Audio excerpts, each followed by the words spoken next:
Good evening and welcome back to our May meeting as we continue from Monday night of the Lawrence Douglas County Metropolitan Planning Commission. We have our minutes from February to approve. Has everyone had a chance to read the February minutes? And do we have a motion? We have a motion to approve. Do we have a second? We have a second. Commissioner Carter. Any discussion or changes, modifications? Okay. All in favor? And it would be 9-0 tonight. So for communications, do we have any written communications from staff, planning commissioners, or the commissioners? Just the updated plan from Monday that we were able to turn over and post for you. Very quickly, I might add. So thanks. Thank you for that. Any disclosure of ex parte communications since Monday? No. Any declarations of abstentions from specific agenda items by commissioners? No. And this is also a time when we have open up for general public comment. If you've come to speak on an item that's on our agenda, we'll have a specific time for that. But we have a time in our meeting where we open it up 3 minutes to any member of the public who would like to address us on any topic outside of our regular agenda. Do we have anyone here for general public comment? I'm going to say no. So with that, we'll get to the comprehensive plan if you came for that. You bet, we'll have time for that. So our first regular agenda item is item 2A, rezoning.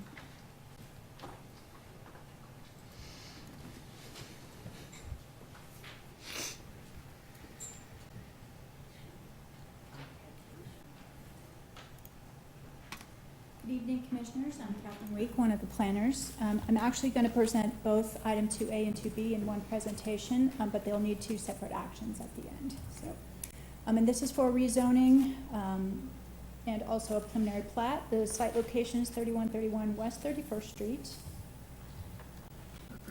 This is the area location map. You can see where in the city this is located, in the southwestern corner. So some surrounding zoning, just to state, this is going from a UR zoning district. This is the property outlined in the teal color here. It's going from UR zoning district, and the proposed zoning district that they're changing to would be RS5. The surrounding zoning, as you can see, is a mix of multifamily residential.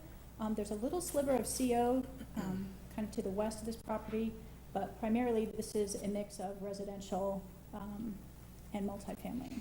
Single-family residential multifamily. There's also one county property, still zoned County Zone A, and that is right here. Just a little background on that UR zoning district. That's kind of a holding district for when properties are annexed into the city with no potential development in mind. It's kind of a set-aside zoning district so that when, at the time of development, the appropriate zoning district is applied for, depending on what the development is. So this is that holdover zoning district from when it was annexed into the city. Just to give you an idea of surrounding land use, again, mostly residential. There's residential dwellings here, single family, the Free Methodist Church, some other residential on the northwest side, some apartments. 2 other churches are located here, some duplexes to the southwest. DCCCA is also located to the south, and it's vacant ground just to the east of the property. So some key points about this rezoning and the process that the applicant is seeking. Typically, for dividing property into 2 lots, you could do a minor subdivision. This property is not platted, so it requires a major subdivision, which is why it has to go through the platting process and, as associated with that, the rezoning. So as again, this property is unplatted. The subdivision requires platting and zoning. In the revised this property is located in the revised Southern Development Plan, which is referenced in Horizon 2020. And in that plan, the future land use map designates this as medium density residential. So the applicant did consider some RS zoning, but that doesn't actually conform with Horizon 2020's reference to the Southern Development Plan. RS5 is actually designated as medium density in the plan, so they pursued RS5 zoning to be compatible with the plans. This property also has an approved associated variance With the applications, there are some accessory structures on the current large parcel. The way they're dividing it would render 2 of the accessory structures on a separate parcel, and they did get a variance from the accessory structure standards to permit this. So here's an image of that revised Southern Development Plan. It's kind of hard to see because there's a lot of colors on this map, but this circle indicates where the property is located, and that orange district designates that residential. This is the future land use map, and that orange, as you can see, well, you might not be able to see it because it's pretty small print, but medium density residential is that designation. So one of the items that we look at when we're looking at a rezoning is, does it conform with Horizon 2020? And as I've mentioned, Horizon 2020 references that revised Southern Development Plan. The zoning they're proposing would conform with that plan and the future land use that has been designated. So additional criteria we review when looking at zoning districts is, are there any detrimental effects to nearby property owners? That's why we show you the land use map, so you can see the character of the neighborhood, what's going on in the area. The findings of fact in the staff report kind of elaborate. Staff was not able to find any detrimental effects to nearby property owners, and as the time of the report, we had not had any communication for or against this particular property or this land development action. We also, as I said, check for a character of the neighborhood and if it's suitable for the area that for what they're proposing. Suitability of the property to uses to which it is restricted. Currently, under the UR zoning, it can only be ag or the use that it was legally established at the time of annexation, and that was a single-family dwelling residential. The RS district, as I said, conforms with that plan. It's also a traditional zoning district where they can develop the property under traditional zoning for future residential uses. So it gives them the ability to split the property off, and if in the future, although there's no plans now, they would like to develop as residential, they could do that. The length of the time the property has been vacant, this particular property is not vacant, as I mentioned, and then those issues with the accessory structures were addressed with the variance. And then comparison of effects of denial versus hardship to the applicant if denied. And again, in the staff report, it enumerates, we did not find any effects. There would be more of a hardship to the applicant than to the neighboring property owners if there were a denial. This is the image of the proposed preliminary plat. The large box, which encompasses both Lot 1 and Lot 2, is the current configuration of the property. They're proposing to split this parcel off as Lot 1, which would contain the current single-family residential structure, and then Lot 2 would be the larger piece of land, and that would contain the rest of the property. So it's approximately a little over 2 acres, and then just over half an acre. So when we're looking at platting, we check to make sure that the proposed plat will conform with the subdivision regulations. This particular plat will conform to the dimensional standards for the RS5 zoning district. In fact, these lots are much larger than is required for that district. No development is currently planned at this time, the applicant has stated, but if in the future it were planned, this zoning district and platting would permit residential development on either lot. A variance, as I said, was granted to permit the accessory structures to exist on that lot 2. Additional criteria for review for platting is that the zoning and land use are compatible with the plat that they are proposing, which in this case they are. That there are streets and access, which currently this piece of property already has access to both parcels. There's a drive for each parcel, so they're not proposing any changes to streets and access. Density and dimensional standards have been met. There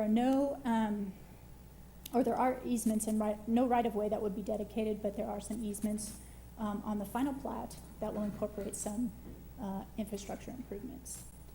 Street trees and landscaping will also be addressed with the final plat. There will be a master street tree plan that will be presented, and any street trees that are not there currently would be part of that final plat.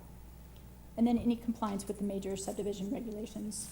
And according to findings of fact, the staff report has shown that this complies with all of those criteria. So the other action required on this is that City Commission will need to approve the rezoning. There will be a submittal of a final plat for review. All of the final details will be on the final plat. Any infrastructure extensions and agreements that will need to be in place prior to the final platting process. And although no development is planned currently, no development shall occur until that infrastructure is improved and extended for each parcel. So staff is recommending approval of the preliminary plat, and staff is also recommending approval of the rezoning from UR to RS5 with the conditions City Commission approval. And I'd be happy to stand for any questions if you have them. Thank you. And is the applicant or representative of the applicant here? Both. Excuse me. Good evening, Commissioner. Dean Grove with Grove Engineering. I don't really have anything to add. I think Catherine kind of summed up everything for you. The owners are here. If anybody has any questions from me or them, I'll be happy to answer any questions, but I believe it's pretty straightforward, and we've jumped through some hoops, and here we are. So I'll be happy to answer any questions if you got any. Thank you. So at this point, we open up to public comment. We give 3 minutes to any member of the public who would like to speak on this item. Is there any members of the public who'd like to speak on this? All right, seeing none, we close the public comment portion and we bring it back to the commission for questions for staff, questions for the applicant, or a discussion.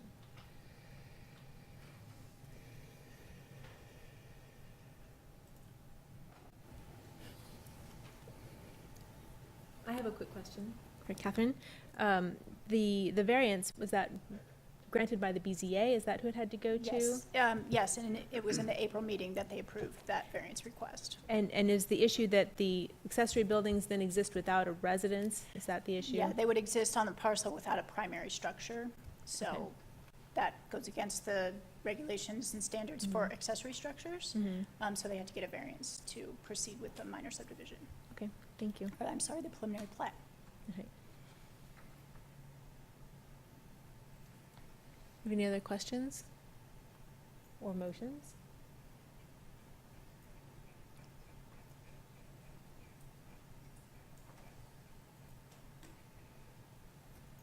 Commissioner Sands. I'd like to make a motion that we recommend approval of the request to rezone approximately 3.27 acres from urban reserve district to single dwelling residential district and forward it to the City Commission with a recommendation of approval based on the findings of fact found in the body of the staff report. All right, we have a motion. Do we have a second? Second. Commissioner Sinclair. We have any other discussion? All in favor? And opposed? Carries 9-0. So to our next item. Oh, sorry, we have item 2B, the preliminary plat. Do we have a motion for that?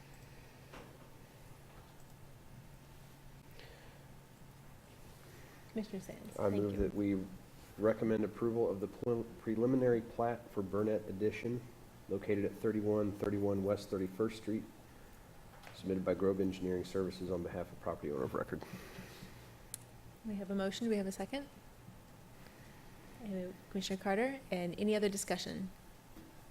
All in favor? And against? Also passes 9-0. You bet. So now we're on to item number 3, preliminary development plan for Casey's.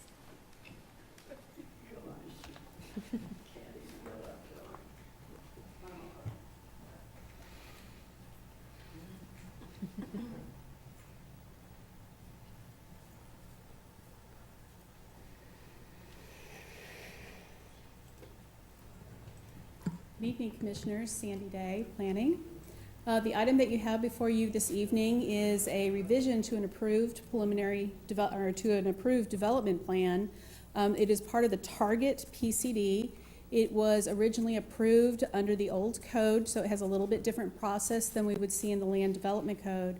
The proposed project is the redevelopment of the site that was formerly the Steak and Shake site, And because it is a change of use, because it is a change of design and a little bit of change of access to the project, we could not do that administratively, so it necessitated bringing it back as a revision to that development plan. The slide that you see is reflective of what is in your application. This is at its essence really a site plan, but there is some process to it because of the zoning district. As I mentioned, it's part of the target PCD. It is located in kind of the northern corner there.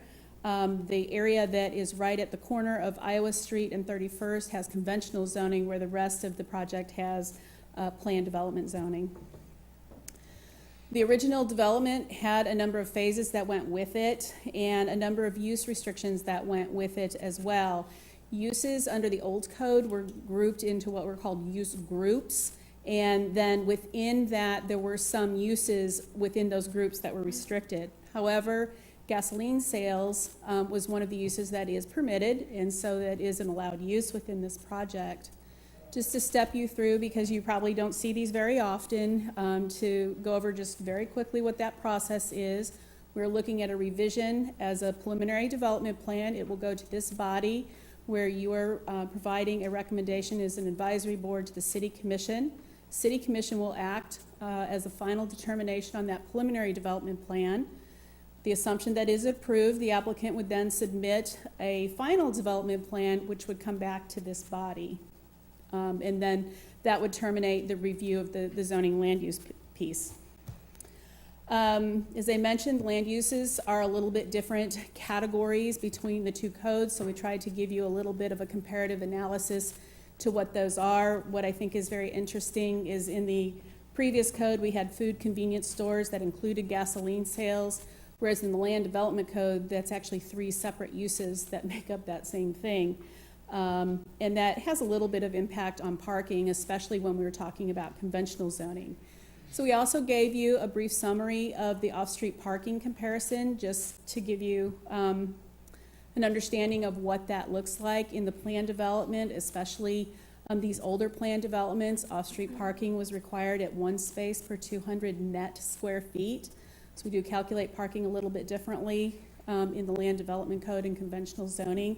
But the idea is that you have shared parking throughout that development. Overall, the project provides more parking than is required by the base zoning district. It would still be a little bit short if it were conventionally zoned, but again, they have that opportunity to share parking throughout that planned development. We believe the project is appropriately parked and sized for the property. Staff's recommendation for the preliminary development plan is for approval. I realize I have a typo in there, sorry. This is a current 2019 project, not 2018.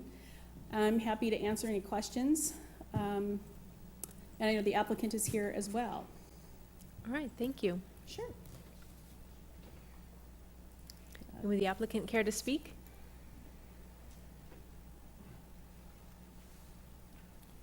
Good evening, Jeff Lawback, SBB Engineering. Don't really have anything to add to what Sandy covered. It's great working with staff and Sandy on this project.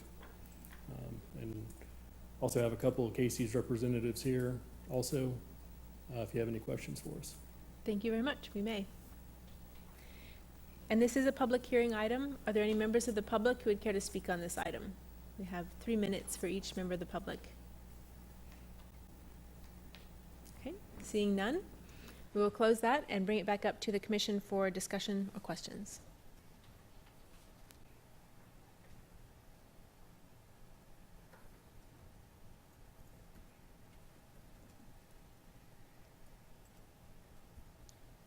Or motions.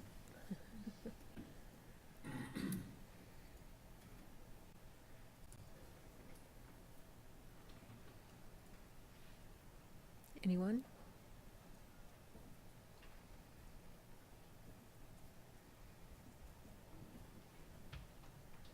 I'll make a motion. All right, we'll hear it. I move that we recommend approval of PDP 18-00139, Casey's preliminary development plan, based on the findings of fact presented in the body of the staff report, and move forward it to the City Commission with a recommendation of approval. We have a motion.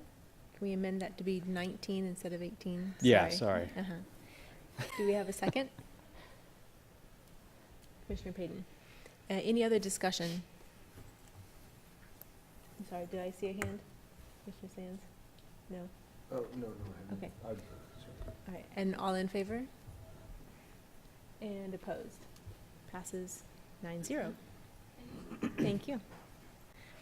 Our item number 4 is the capital improvement plan, and will we hear from staff about what our role is with the capital improvement plan for the city of Lawrence?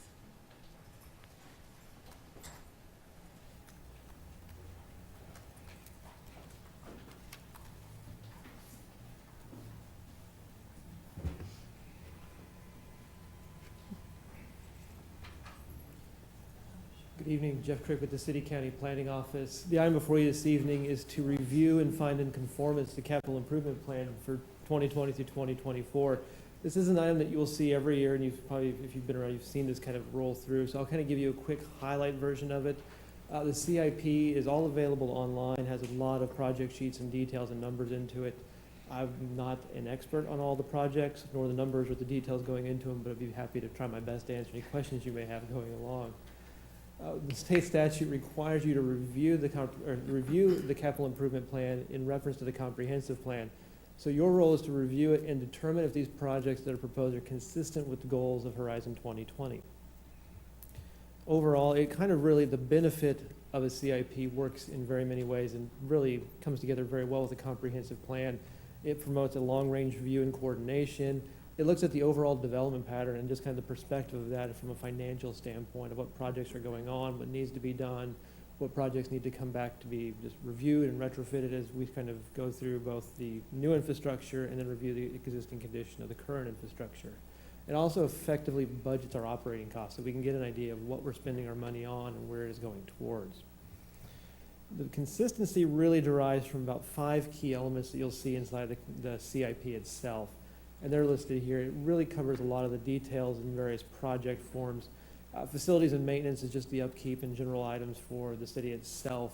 One to kind of note is the budget is proposing, the CIP is proposing a consolidated facility for municipal services and operations and parks and rec to bring all of their items under one roof so that we can minimize the amount of movement going around and maximize the resources we have. And that's kind of laying the foundation for that project to get started. Other infrastructure projects are ones we kind of all know and see most frequently: street improvements, sidewalk repairs, storm sewers, those kind of projects moving forward. Of course, equipment that kind of carry that out is involved with that. Land acquisition, usually this is targeted towards parks and recreation as a way to kind of expand the parks network and get out ahead of development or find spaces where they can kind of reintegrate into neighborhoods when necessary.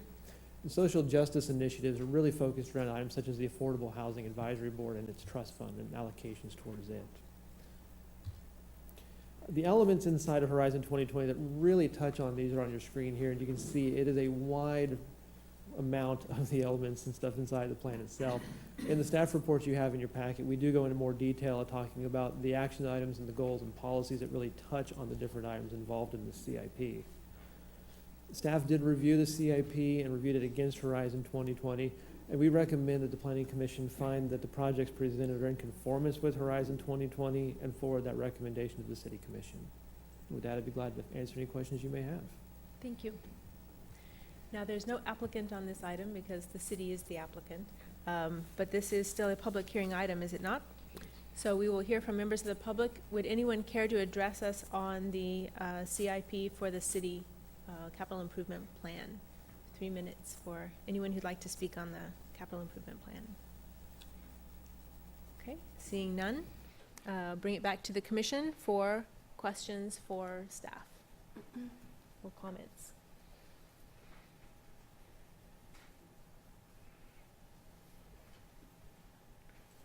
I guess I'll start with just a procedural question for this person. So,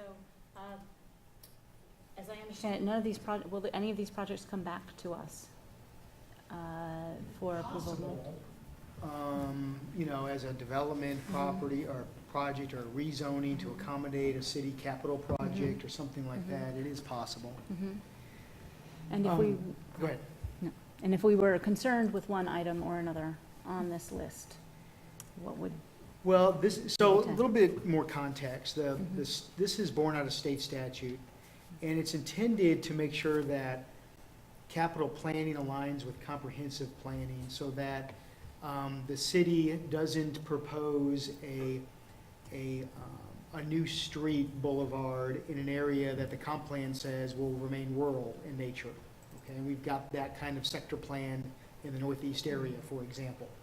So if you saw a capital improvement plan, filled with capital projects to support industrial, commercial, and urbanizing an area that the comprehensive plan said, wait a minute, there's a huge conflict here, that's the kind of thing we're looking at. Most of these are routine reviews because we are involved with the development of the capital improvement plan, and so we have an eye to that issue in any event. And so, but, we certainly want to hear any issues and concerns you may have, and then we have to determine whether or not they're kind of in the purview of your role in this item, or if you're just concerned with the project for some other reason, if that makes sense. Do you have any other comments? I do have a concern for one item. That's just the 19th Street, O'Connell to Harper. I am concerned about its effect on the neighborhoods in that, but looking through And it's- 2020, I've. Sure, that would be noted, Mhm. obviously, in our Mhm. record, and Mhm. the city commission would have that information through video and or minutes. And, but again, I would argue that it's not a comprehensive plan issue, it's infill. It actually shows up as a connection in an approved plan, so if anything, the connection matches very well with our planning documents, so. Any other items that anyone would like to kind of call out to just let the city commission know what our thoughts are, but keep that in the context of what our role would be here? Commissioner Payton? I had a couple, but there was one in particular that got cut or didn't make it, and that was the loop. And I just see a lot of the goals in regards to transportation and movement of people and recreation. Right. And so that'd come up before, but Yeah, and we toyed with asking the finance director here to come and talk about the budget component of that, which is not in your purview tonight.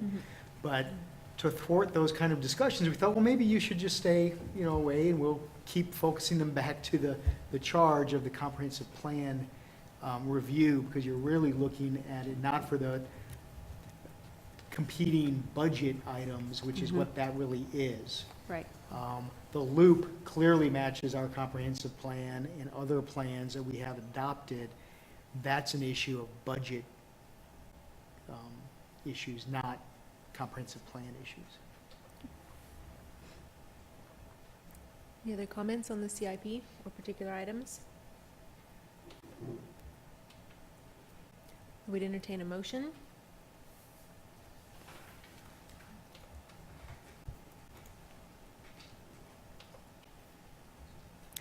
Commissioner Struckoff. It would be fine that the projects in the 20 to 24 CIP are in conformance with the city's comprehensive plan, and forward that recommendation to the city commission with that recommendation of approval. Thank you. Do we have a second? Commissioner Weaver. And any other discussion? All in favor? And opposed? 9-0. That brings us to item number 5, which is our comprehensive plan. Will we be, yes? If I could make a recommendation, we have one miscellaneous item. It's a variance. It's pretty quick. I think Mr. Grove is here, maybe waiting for that item to be heard. I think the comp plan will take a little bit longer than this Could variance. possibly, yeah. I would be glad to move that item forward. So miscellaneous item number 1, and will we get a staff report with that? A brief one. She was just getting comfortable.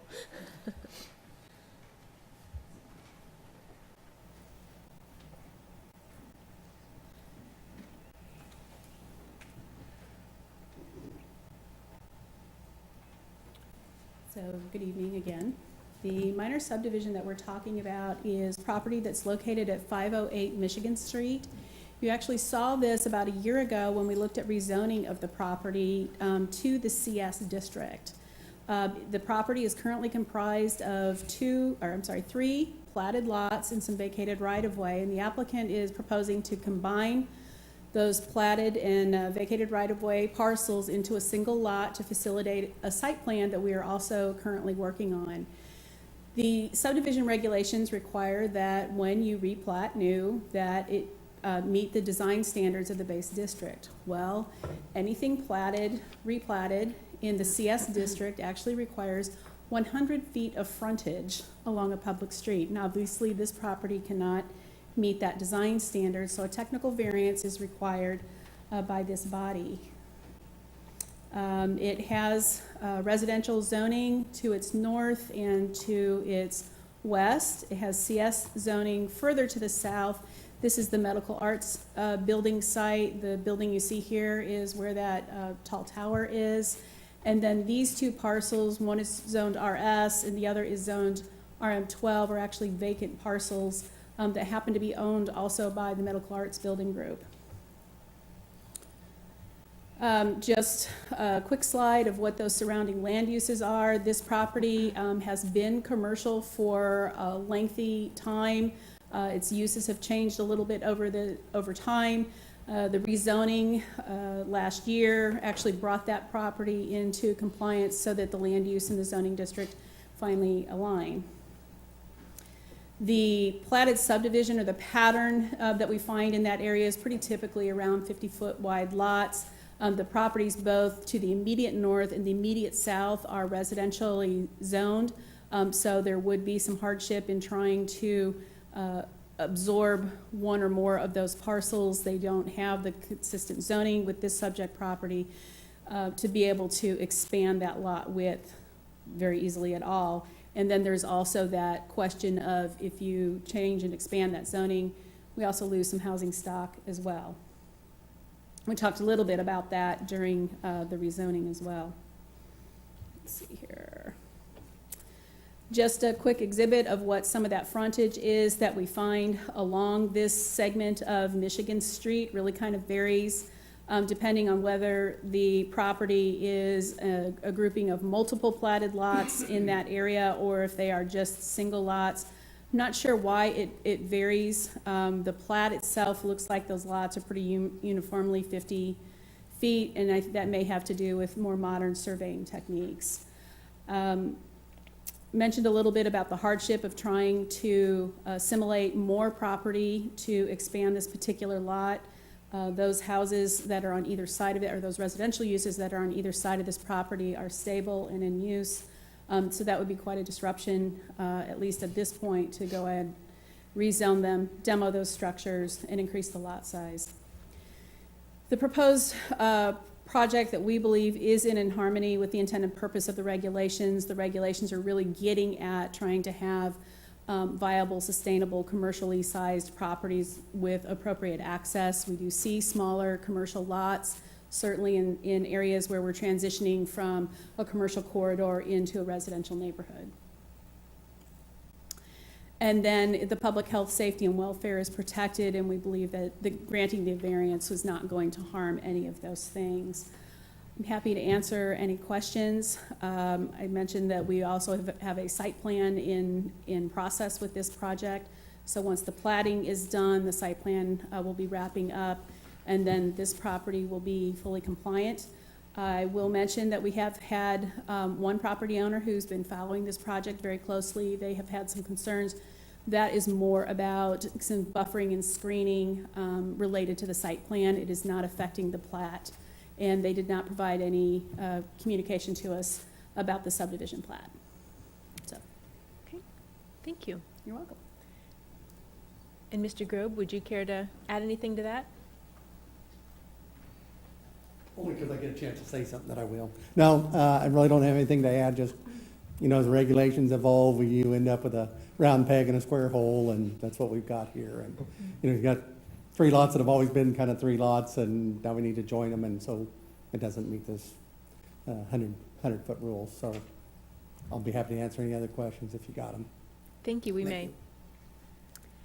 And are there any members of the public who'd like to speak on this item? I think on just the variance for 508 Michigan Street. Okay, and seeing none, we'll close the public comment portion and bring it back to the commission for questions. I have a quick question for Mr. Grobe, or whoever would like to answer it. There's no change in the use at all that's coming with these changes. I mean, it's the established use that it's had No, for some time. it's a contractor sales and service, which it's been for basically 60 years. It's kind of a funny shaped, and Just working but through the it's process. been these three lots, Uh-huh. you know, longer than I've been around, so. The site plan that we're working on is for the addition of a storage building in the rear portion of this building. It's not changing the use, it's adding some covered and enclosed parking and some storage space for the use. I would add one thing, and you see a 49-foot dimension. Well, those lots were 50, but, you know, over time, as things get surveyed and somebody surveys something, that it could be from 49 to 52, you know, depending on, and back in the old days, they assumed everything was perfectly square. Well, the earth is not, so as things get surveyed, you know, that's why it's 49.95 and not 50. That's just Right. part of surveying, so thank you. And one more question for either of you. The question of the buffering, you said there was a neighbor concerned about buffer yards and such. Is that something that, I mean, if the use isn't especially changing, but there are some changes maybe coming in the future with the site plan, is that being considered? Absolutely. The property is commercially zoned and it abuts residential, so there is a buffer yard that's required. There is landscaping along those appropriate property lines that is required. So that is part of our review, making sure that appropriate landscaping is provided. An early request included trying to reduce some setback pieces, and we've said no to some of that. Thank you. Any other questions from commissioners or comments or motions? An observation, why is it whenever Mr. Grove comes in, we talk about buffer yards? Every single time you come, we have buffer yards. Because I can't get them changed.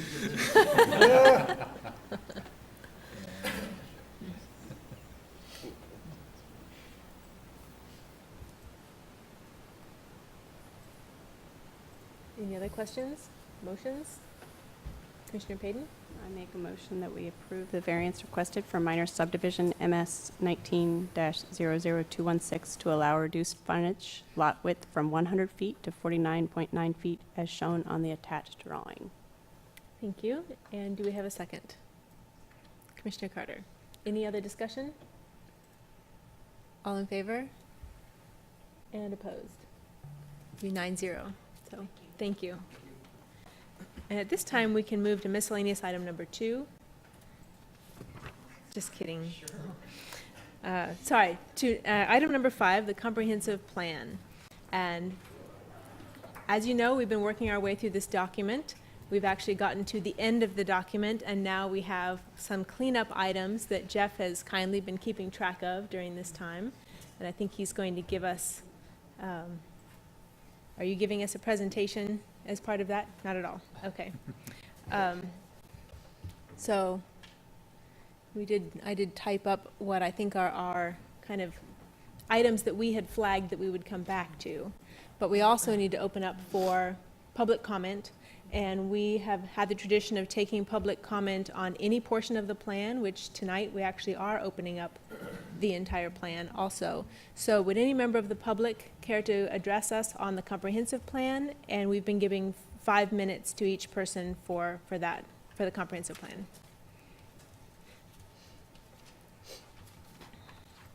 Thank you. Ted Holcomb again. And first, I just want to thank for the person supplying this. I'm at the age I'm needing spare parts, and one of them is hearing aids. So it's been great to have this. I appreciate it much. Again, I'm Thad Holcomb. I'm coming as moderator of the Lawrence Ecology Teams United in Sustainability. I'm going to take some time because has received questions about who are we. And I just want to take the time, and I think it's important to say we're composed of these green teams, that is, groups within these faith communities concerned about ecology, First Presbyterian Church of Lawrence, the Lawrence Jewish Community Center, the Unitarian Universalist Congregation of Lawrence, Plymouth Congregational, the Oread Friends of Quakers, St. John the Evangelist Catholic Parish, Trinity Episcopal, and Islamic Center of Lawrence. We're open to more, but these are the 8 that have agreed to provide a network and meet regularly and provide advocacy and education on issues of concern to us. I really want to reiterate our concern that we've learned so much ourselves, let us, about what this plan is about. And one is that we've learned that it's much more important than just codes and zoning. It's incredibly influential as we understand it and will be towards the future, particularly a future that could bode well but is full of comprehensive problems in many cases. I just recently, and maybe some of you have heard of this, I learned of a practice. And very early citizens in communities, they had what they called someone who would go around with a whacker, a thing that would give signs of danger late at night. And they didn't have weapons. They simply were called watchmen. And people were alerted if they were asleep to come out and to do something because they needed to address the danger that was being described. This was around lighthouses and going up and down streets and whatever. We've not carried wooden rattles here to these meetings, certainly, but we feel like there's some dangers. And the danger that we've been talking about to you, and we, as you know, have been here many times, and some of our members have spoken not besides myself because of time limitations, because there's a real danger repeating the past. And adopting a comprehensive plan does not incorporate a strong affirmation of the rights of nature. Now, I'm not going to go in all technical. I'm not a scientist, but I know enough that rights of nature includes lots of ecological issues. And again, to do this and to do otherwise is to again replicate what has gotten us into this society problem as we are now. Depletion of the gifts of the earth, lack of affordable housing, increasingly contaminated water, air, and you know the list. It goes on and on. We, as a small portion, really, of the communities of faith in Lawrence have been complicit in this very creation of the problem. And I think more and more are recognizing that. But we want to learn from the past and move beyond into a more inclusive affirmation of the earth and not just us human species. To do otherwise would be contrary to what we feel is true to our convictions as people of faith. So, as one carrying a watchman's rattle, I submit to you this danger. Some are going to call you anti-growth. And they'll mean that as a negative and a derogatory description. They will do this if they think you are somehow limiting the growth of profit versus the rights of nature and the environment. I don't mean profit, I mean profit, unjust profit, extraordinary profit.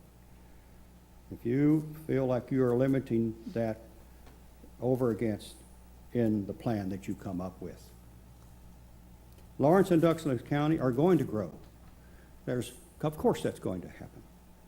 The question is, can you, as those that make a decision on this comprehensive plan, influence the quality of growth that includes serious consideration for it being sustainable as much as possible for not only the citizens of the city of Lawrence and Douglas County, but for the earth, for the air, for the water, for the flora, for the fauna. It is simple as that, and as complex. We, as representatives of Lettuce, want to support you in that endeavor as you continue, both once it's adjusted and confirmed from this time forward. Thank you again. Thank you.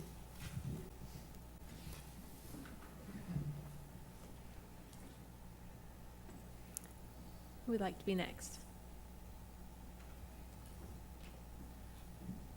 Good evening. My name is Sarah Taliaferro, and I'm here on behalf of Justice Matters Affordable Housing Research Team. The Justice Matters Affordable Housing Research Team includes people who have been, like myself, who have been closely following affordable housing needs in Lawrence over the past several years. We believe that the heart is in the right place and the intent is good with the current language in the draft of the Horizon 2040 plan as it stands now regarding Tier 2 land development. However, we have concerns with the current mechanisms that are being proposed. If the intent of the language is to encourage infill development, the long-term impact may be just the opposite. One would presume that infill development could be more affordable because infrastructure costs could be lower. The proposed plan may work for a few years, but when existing lot inventory gets closer to being exhausted, demand will rise and lot prices will likely go up. It's a trend we're actually already seeing for other pressures or other reasons. At that point, when Tier 2 land becomes essential to meet the demand for buildable lots, the new requirements to provide community benefit would likely cause the new lot prices to be even higher. In essence, the current language in Plan 2040 incentivizes infill development, as I understand it, by disincentivizing open ground development. Higher lot prices translate into higher costs for developers and higher costs to home buyers. This will work against our community's ongoing efforts to increase our affordable housing stock, or it could. We also have concerns about creating a policy that does not also have built-in incentives and mechanisms for creating housing stock that is affordable within current city limits. This is a critical concern for our community, to increase affordable housing stock, and it matters too much not to get this right and to do so now. If we wait until Plan 2060 for a correction discussion, it'll be too late. We cannot say that we have an answer or a solution at this point, and we understand clearly that we cannot simply choose to have no change to the policy, which would give us more of the same kind of development that got us in this crisis of affordable housing. We emphatically ask that more time be spent studying this specific issue and involving all community stakeholders in a real discussion and deliberation so that our community has in place policies and a vision that will incentivize the development of affordable housing without disincentivizing residential development in general. On a different note, I would like to thank you for including new language in Plan 2040 to craft a real policy on climate change response and sustainable practices going forward. One of the multitude of things this will affect is affordable housing. Anything that either through code or policy or incentives that increases energy efficiency of any and all housing, from new builds to remodels, translates into affordable housing through lower utility bills. So again, having a conversation and having a plan developed with some specifics like that would be of great benefit. This is especially of importance to people in the low to moderate income range.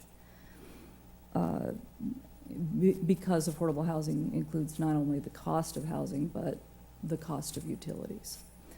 Thank you for your efforts to make this a city with a vision that can allow us to have a more sustainable city and one in which community benefit is experienced more equitably. This is no simple undertaking, so please consider not pushing toward wrapping up the plan without taking time to involve a larger part of the community to test the assumption behind parts of the current draft of the plan. Thank you. Thank you.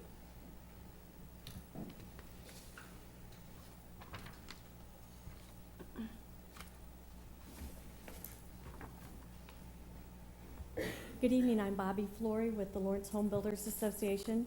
And before I begin my comments, thank you. Okay, thanks. Before I start my comments, I wanted to thank you all for being on the Planning Commission and giving your time and attention to this comprehensive plan. It's critical for our community, but it's not the most exciting reading.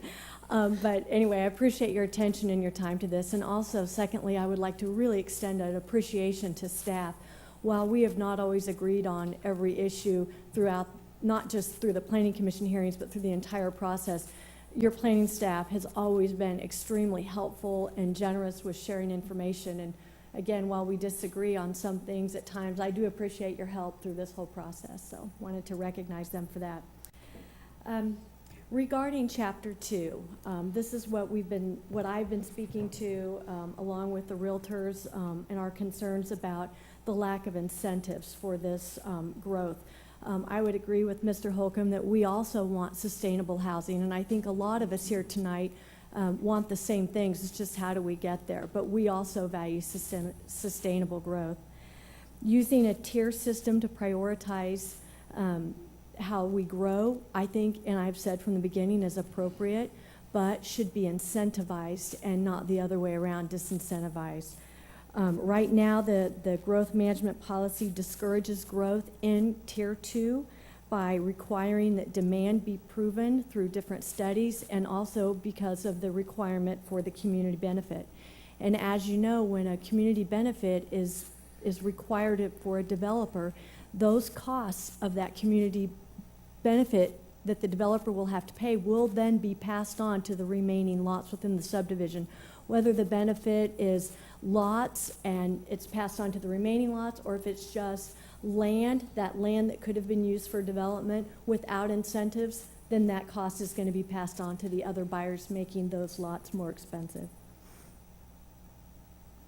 The draft plan also states that the financial considerations of providing and maintaining infrastructure and services to a new area could place an additional burden on existing municipal residents if it's not fully accounted for by the development. And I want to restate again that when a subdivision comes online, that all of the costs associated with that development, the streets, the sewers, everything that you see is paid for by the developer, passed on to the builder, and the price of the lot passed on to the home buyer to the price of the home. This statement that is in here wrongly assumes that the city is paying for some of the costs of that development, so I think that's important to recognize that and understand it. Those larger needs that are not paid for by an individual subdivision are things like police stations, fire stations, parks. Those are not approved on a neighborhood by neighborhood basis, so those are paid for and they're actually serving a larger area. So those are paid for through property taxes, through I want to say user fees, because we just had something in the paper that wasn't very good about that, but sales tax, permit fees, system development charges that pay for the water and sewer. Those are larger uses that are not associated with single neighborhoods. So those are paid for by property taxes, and that's appropriate. That's what they're there for. Because the draft plan growth management policy discourages growth in Tier 2, it's going to direct growth to Tier 1, the infill lots, and we've just heard Sarah discuss that. That will happen, that as those lots are used up, the supply and demand economics, those lots are the pressure to develop in those lots, it's going to increase the cost of the lots as the lot supply decreases. I know there's been a lot inventory report put out, and we do not have an abundance of lots. And of those lots that are available inside the city, there are lots available, but many of the lots are possibly not available, not desirable, or not developable. So in some cases, there's a reason they haven't been developed. The comprehensive plan's restrictive policies do not reflect the public's input, nor do they give positive strategies to accomplish the stated vision for the growth management. Please reconsider this chapter, and especially the annexation policy, and revise that with vision and come up with something that is incentivized. I believe that development will occur that you want if you incentivize it to happen. So I do believe there are developers in the community that would like to have beautiful subdivisions with areas with dedicated space, natural areas. That only benefits and makes their subdivisions more desirable for people to buy. So, and the quicker they buy up lots, that impacts whether they have profit or not. So they actually have incentive by having these amenities, they want that into their subdivision. So I would just encourage you to help us come up with incentives and visions that then subdivisions can be developed in a way that everybody it feels good about, and that it does not artificially drive up the cost of those lots. And with that, I would just like to thank you again for your time, and I will be available for any questions if you have them of me. Thank you.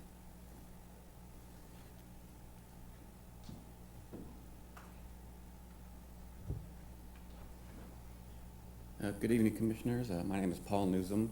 I'm a home builder in town. I serve on the Lawrence Home Builders Board and also the Affordable Housing Board.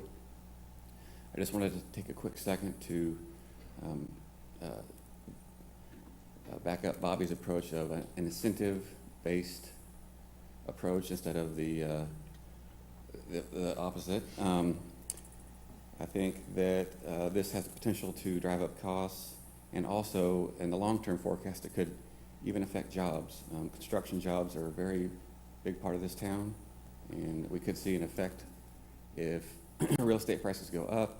If development goes down, we could see some effects on jobs. So thank you for your time and consideration. Thank you. Any other members of the public?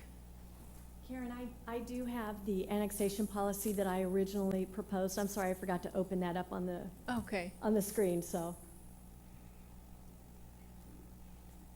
Thank you. Are there any other members of the public? Okay.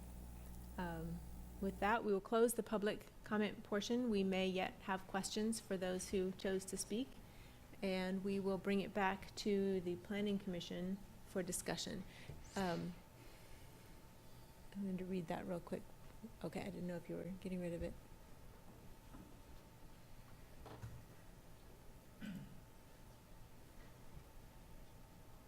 Okay.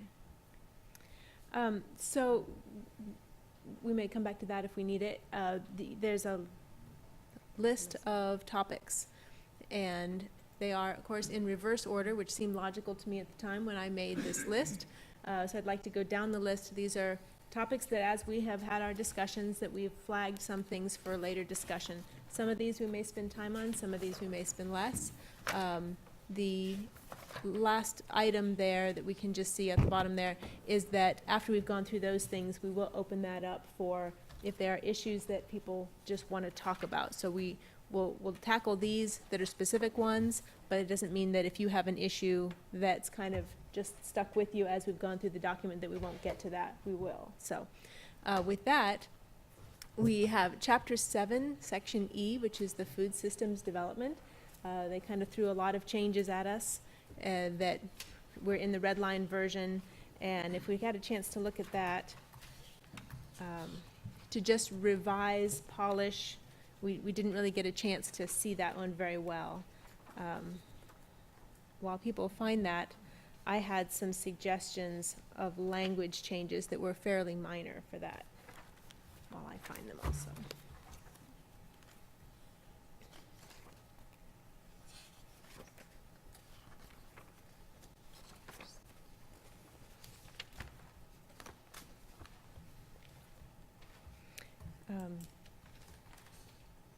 First, did we have, before I mention my specific issues, did anybody have any comments specifically about the red line version for the food systems development section?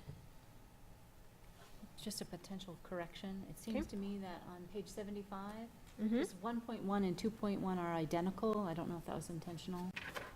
They are, and Okay. I flagged that we should cut or remove 2.1 for the redundancy. It may be helpful to give us a digital page number. 75. 205 page. 205, thank you. Oh. I'm working off Do I my new have paper that? copy.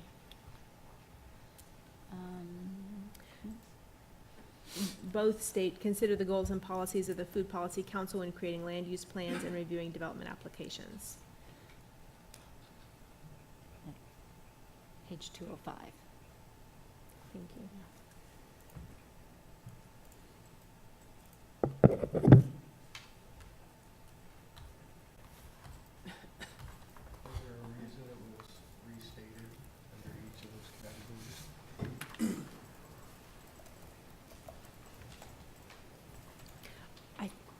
Jeff was working from my scribbled notes. I think I take full responsibility for errors and redundancies that have translated into this version on this particular topic.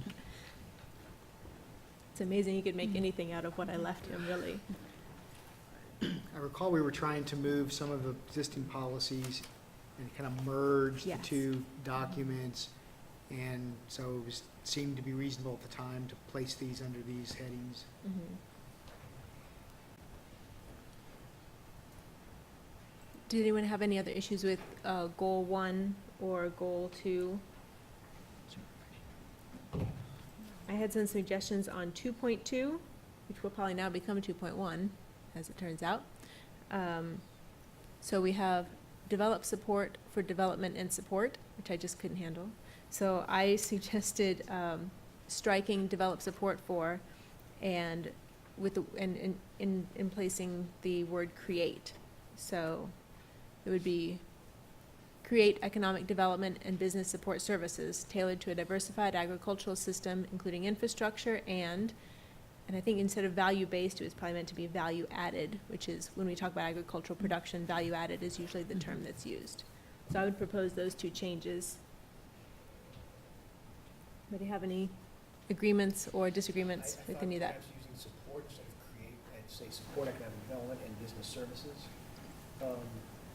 That'll work? That was, That'll work Commissioner, too? if we could just please Oh, be close to the sorry. microphone so we can Yes, make sure we of get course. this language. I thought, I like the idea of keeping support in there instead of create, and that we could support economic development and business services. I would concur with that. Does that sound all right to everybody? And the value added? Yes. Okay. I think we'll make both of those changes. Anything else on goals 1 or 2? On goal 3, in bold there, which has enhance built environments connectivity to promote, read awkwardly to me, and since we haven't had a chance to go through this one at this level, I suggested to change it to enhance connectivity in the built environment to promote healthy food access through the planning process. It's the same intent, it's just a little different language. I had the same with of instead of in, but, Okay, but you're yeah, okay with, I like it. okay. Any other thoughts on that, or anything else on goal number 3?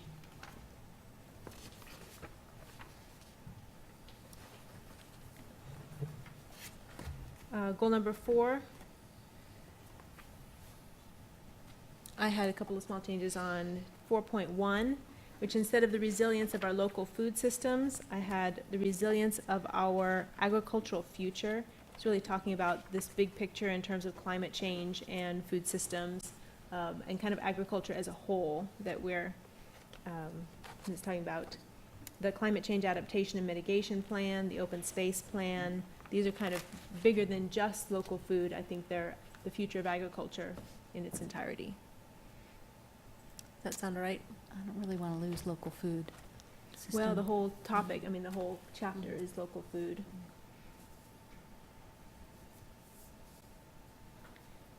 I think the future of agriculture certainly includes food of all Mhm. kinds.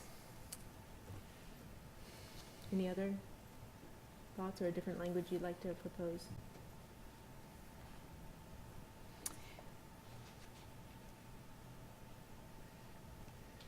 I don't think it's just limited to agriculture, especially when you consider pollinator habitats as part of our food system, like Mhm. support for our food system. And the I find second, agriculture a little limiting. the Oh, next but it does point have does that. have specifically Mhm. pollinator habitats, Mhm. waterways, landscapes, conservation and preservation. Mm-hmm. Does that change how you feel about it, or are people more comfortable with local food or with agricultural future? I'm not going to make a big deal of it. Apparently neither is anyone else. We have any input? I think agricultural future is probably more of a nod to the rest of the county. Makes it less Lawrence specific.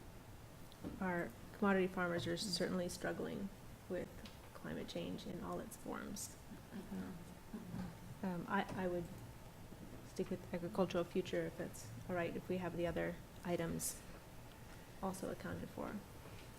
In 4.2, I just had to add the word practices. So incentivize conservation and preservation practices and then the rest of it stays the same. Reads better. Were there any other thoughts on the food systems development section at all?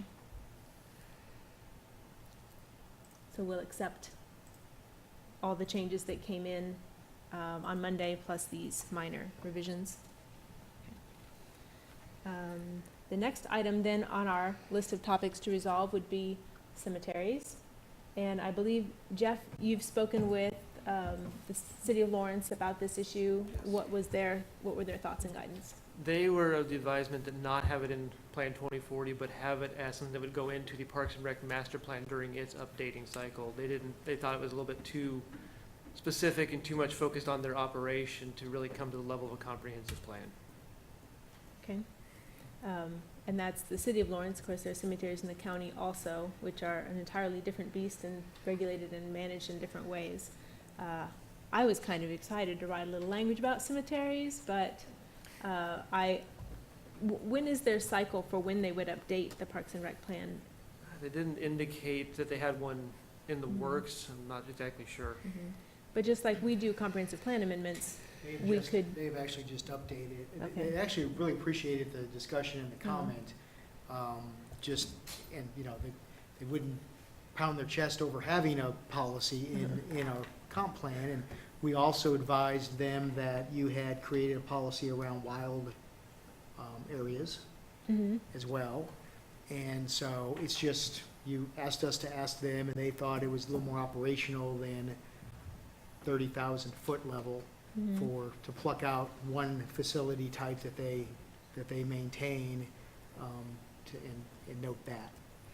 Is it possible for us as a body to make a formal recommendation to them that be added to their They did master plan? They did advise that they would plan on doing that at their next round, but again, it's a fairly new plan, and so they advised, they weren't quite tracking what the issue might be around a policy, so they did want, give us information that they have plenty of plots available, and they're maintained as budgets allow and resources allow, so. What does the planning commission think? Cemeteries, add them in, keep them out?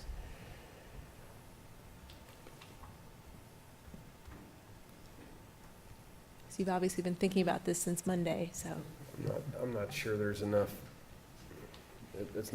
I'm not sure there's enough there to really add into a 20-year plan, the aspirational. And that's not to detract from any of the good points that were brought up the other night, because I thought they were really good points.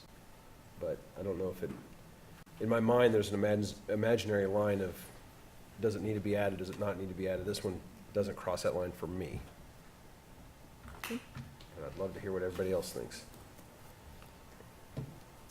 Commissioner Carter. I personally like the idea of including in the list of active open spaces. Recommend specific practices, but I think it's a good reminder that they are, it's a significant amount of space that the city has responsibility for. I think that's a great way of not pushing this entirely off our plates, just to have it within that definition and kind of that flags it then for future consideration. Oh, I like that. Well, in addition to adding it to the definition, we could add a bullet point in the appendix that that's something to be considered in the next master plan. Just put it on that list of implementation issues, just so it doesn't get lost, that it is something that we should talk about, whether it's done or not. That's going to happen later, but We don't actually have a placeholder item for that, then that would trigger putting it in the appendix. This is not typically the way it's done, so. Yeah, the appendix is built kind of automatically from policies, so I Without having suppose a we could policy. add something there, but if we I'd have to have a discussion about how much we want to veer from that appendix being full of policy actions versus things we think about through the years that we want to track. We've got kind of other lists for that. The appendix seems to have some of each of those in there already, so I don't know. Are you speaking about where we reference the park plan? Or Yeah, if it's under the park plan, since it's assumed under Parks and Rec now, is my understanding. So just that it's something to be, as part of our open spaces and Parks and Rec, that it's worthy of a discussion when it comes around again. Scott, you mentioned you were going to talk to Derek Rogers about it. We did. And That's who we spoke with. what did, Well, it was his opinion that it was more operational in nature, and maybe we didn't have a deep enough discussion about what a policy might look like, because we never really had that discussion with you all about what we were trying to get at with a policy regarding the cemeteries, just that they are of value to the community and they're a type of open space. When you think about what we're trying to do with the plan, we're talking about kind of life cycle, building a plan that meets you from birth to death. And so it kind of closes the loop, if you will, in some regard. But that park plan and adoption, everything is a separate process, and then we pull it in here through reference chapter. I kind of think adding it to the definitions of passive open space or active open space. A lot of people there are passive, just saying. But, and then having made it known to Parks and Rec that that's something that we would value seeing in their next update. I think maybe that is sufficient for now. It also will help flag, as the county is developing their open space program, that they see that that is a recognized issue of open space, then that will be valuable in the county also. So I think that gains us a lot. Part of open space or a part of the historic resources of the city and the county, that they have value for that and deserve their maintenance for that reason. And tourism value. And tourism. I mean, we have some famous graves that people come to all the time. Commissioner Struckoff. I think it is worth at least that inclusion as in the definition, and that acknowledges its importance in those ways. And we do, as the parks said, they weren't quite clear what the issue was, and as our speaker said the other night, they didn't really have a plan or a direction that they wished for us to go with it. But I think it is worthwhile to at least do that, to perhaps follow up in that way and acknowledge them as an important part of our open spaces. So I think you're. And I might suggest if you go to the open space sidebar on digital page 197, that list almost reads like it's inclusive, and it's not. They're examples. So if we add cemeteries, and then even maybe to each one, et cetera, to, give the impression that there are more to it, these are just a list of examples. If I follow up, I also appreciate your observation that it's important for the county as well. I think that would also trigger that in a positive way, so I think that's an added benefit of doing that. Yeah, that small thing that we're proposing. So I would recommend both of those changes, which was, well, I guess there's just one change, which is to put it in the definition, and the word et cetera is certainly pretty appropriate there too, because it's not an exhaustive list. There was also mention about green burial practices that Ms. Shipley brought forward, and that does kind of fit with some of the other things we've talked about in the plan. My understanding is pretty much all of that is regulated by the state of Kansas, which certainly hasn't stopped us from putting things in our comprehensive plan that are not really things that we can control. But that's just, I just want to acknowledge that that was also mentioned, and we don't really have a way to handle that with any of the discussion we've had, but also even if we put it in the plan, we don't. I would love to see that issue be tackled in a more meaningful way. I'm not sure that we can do it from here. And again, I appreciate that the public can go to the Parks Board and through their participating in the Parks Plan, that those items really are details of that plan effort. We just need to have the discussion about how much policy we want to create in Plan 2040 outside of the processes that are intended to develop park plans, transportation plans, cultural plans, those sorts of things. Any other discussion around cemeteries? People generally content with the direction that we're taking? Okay. That looks like as much of a consensus as I get towards the end of the process. So the next discussion item is Chapter 6, and I guess we can't really get this list back up and still have what we're talking about. So the first item With the list up first, do you have enough in there to look at? Yeah, there's a little, all in Chapter 6, there are several items. Yes. Pardon me, but are we going to go through that list you have, or if we have something with Chapter 7 in addition to what we've talked about? The We'll hope come is back to that. we'll come back to that. and open Okay. up to everything. Okay. But we'll right hit now our punch for- list okay. first, if that's all right. So in Chapter 6, the first major discussion was that we really did table the idea of whether or not Chapter 6 should be moved forward to be Chapter 2, and then bump everything else back. It was fairly early in the process that we looked through the Environment and Natural Resources chapter, and this was a discussion that came up early, but we needed to kind of see our way through the rest of the project to see how that might fit or impact. And I guess to tip my hand, I would say, when I read the red line version, I went ahead and stuck it in there, in that position, and read it that way. And so many of the definitions that we later reference are in that chapter that it really makes for a good framework. So I was not necessarily pushing for that early on. I think it is a good construct for us. What other thoughts do people have about that idea? I second it. I mean, it does make sense and doesn't hurt anything, so. Except Jeff, who is the one who has to implement it. That's our job. Yeah. It did make sense from definition. There were a lot of definitions in that chapter. That when you started reading with the existing Chapter 2, it was clickable, yes, but in reading, you had to go through other chapters to find enough of those definitions. Just in our discussions, in our word choice, we have referenced back to the future chapters, so it's just in the way that we've ended up discussing everything, it makes sense to put it at the beginning of the plan, so it's, because we were always talking about it that way. Anyhow. We did. Are there any discussions against moving that chapter?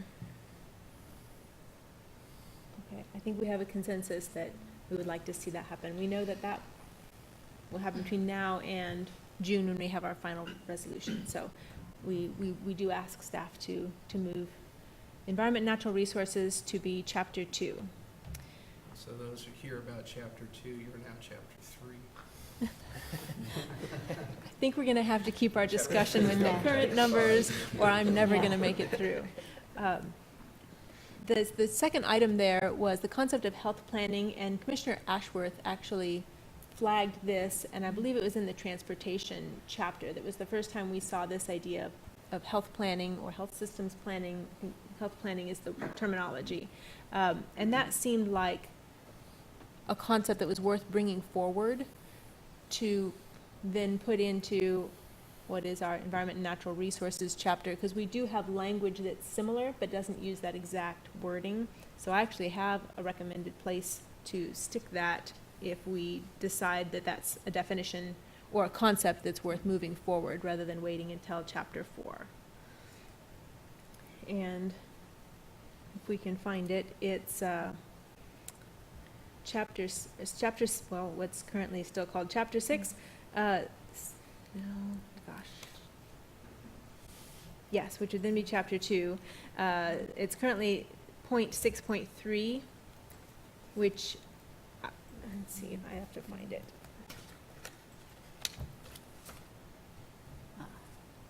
Anyone else have it? I've got it right here. Can you read the current?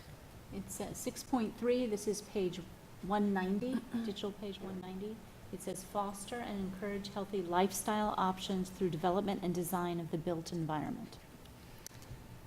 And the change that I suggested it's very similar, but it's foster and encourage healthy lifestyle options through health planning, in the design of the built environment.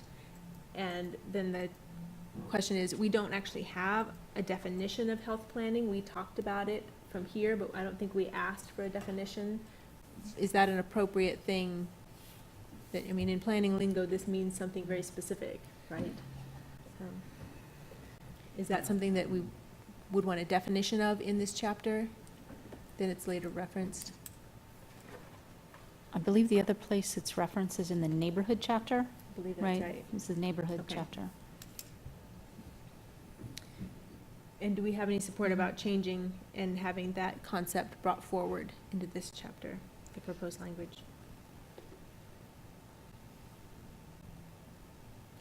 To me, both this concept and the next one on your list, environmental justice, I think would be suitable to put up in chapter 2, since we're making that also more of a definitional chapter, and they're all interrelated.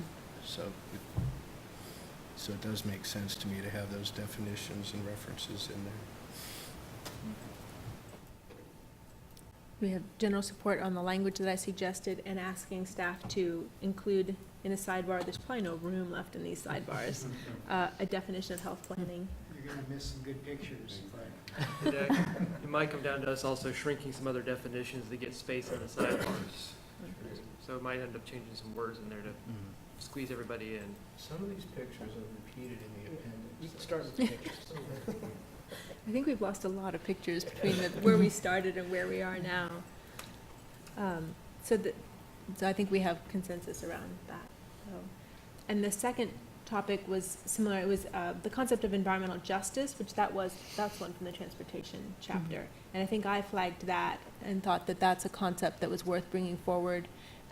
We kind of talk around it in a lot of places, but to just bring that language forward, and then the definition is in the transportation chapter, can stay wherever it needs to or move up or whatever people want to see done with that.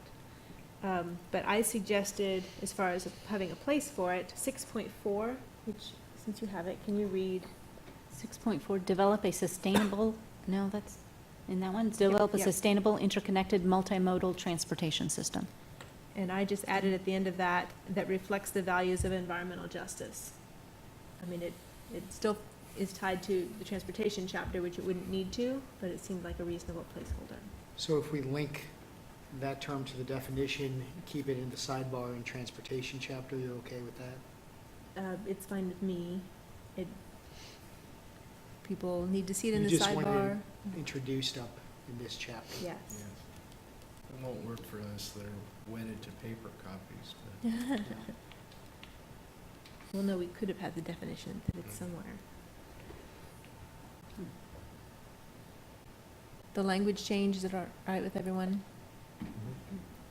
And the definition, does it matter if we keep squeezing it into the sidebars in this chapter, or can we keep it where it is and reference it? In this chapter. Whatever's, I like it early. I like the definition of early. Okay. That's one of the motivations for moving this chapter out. The only thing I'd call attention to, as far as I understand, environmental justice as a concept is like statutorily only required in the transportation section, right? I mean, it is a product of. It's a federal Right. highway issue, as I understand it. I think because keeping it in a multimodal transportation system makes sense. But if you're looking to sort of apply the idea to everything you do, maybe that's a different thing. Or maybe it's enough to have it in there and let, and sort of introduce that idea from the planning industry to your physical and built environment planning discussions. That would be appropriate there, even in that context, I think. to me, they are very different. I mean, there's very large-scale environmental justice movement, and this is a very specific use of the word. So, but, putting it in the environmental chapter is going to trigger more discussion, if nothing else. So, and having it linked to where it's specifically required by statute is fine by me, because a lot of what we're doing here is we are causing more public discussion about items as we go forward. So I think just having the terms up here in the chapter on environment is going to spark some interesting conversation.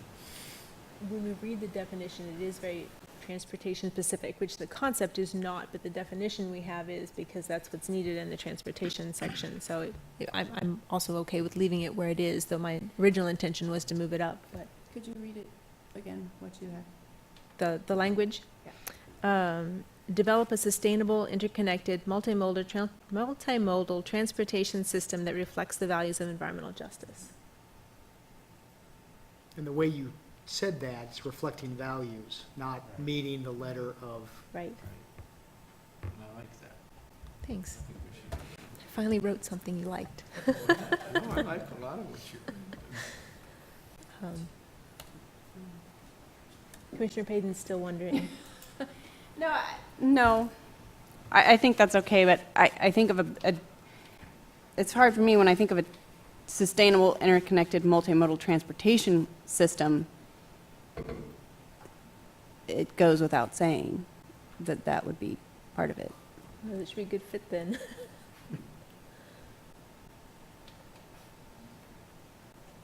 It is redundant in the sense that if we already know what that concept means, we've already see it in there. But the idea was to find a place to bring that specific wording up into this chapter.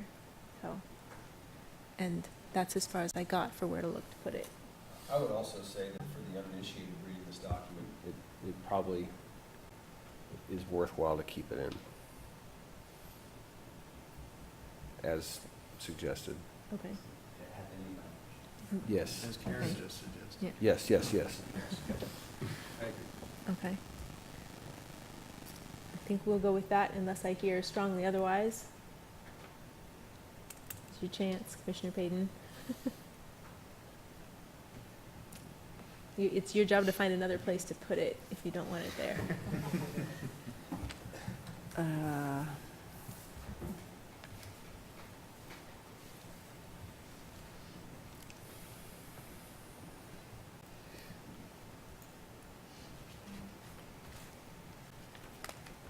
Checking to see what time she didn't get a wager in and what time we'll finish tonight.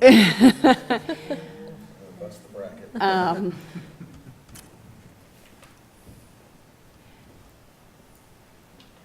I don't know. I think I'm overthinking this a lot. Do you want us to move on and let you stew on it? Sure. Okay.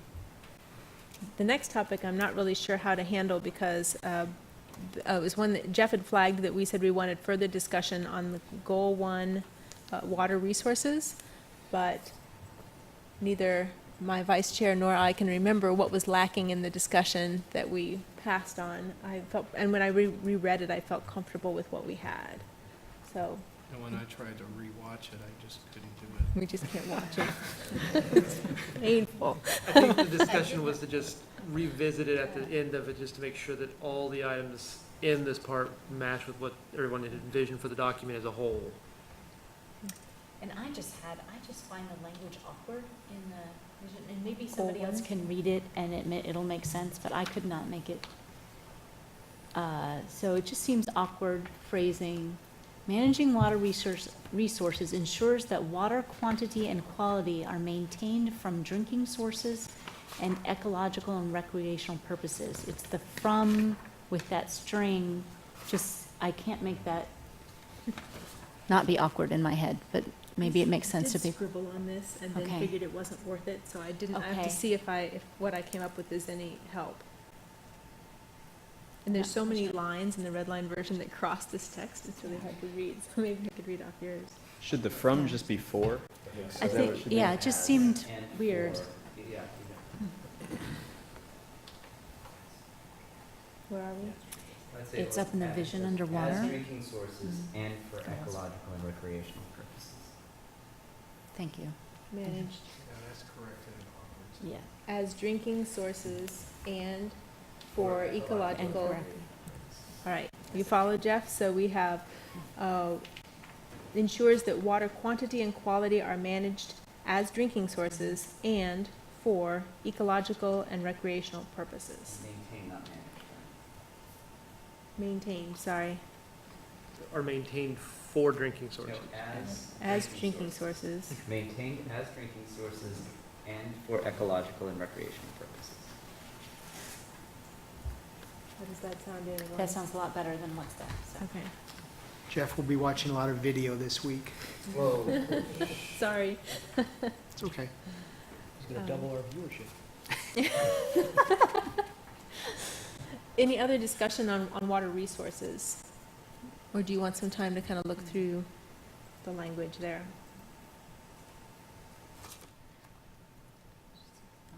Water resources, hold on. Page 16.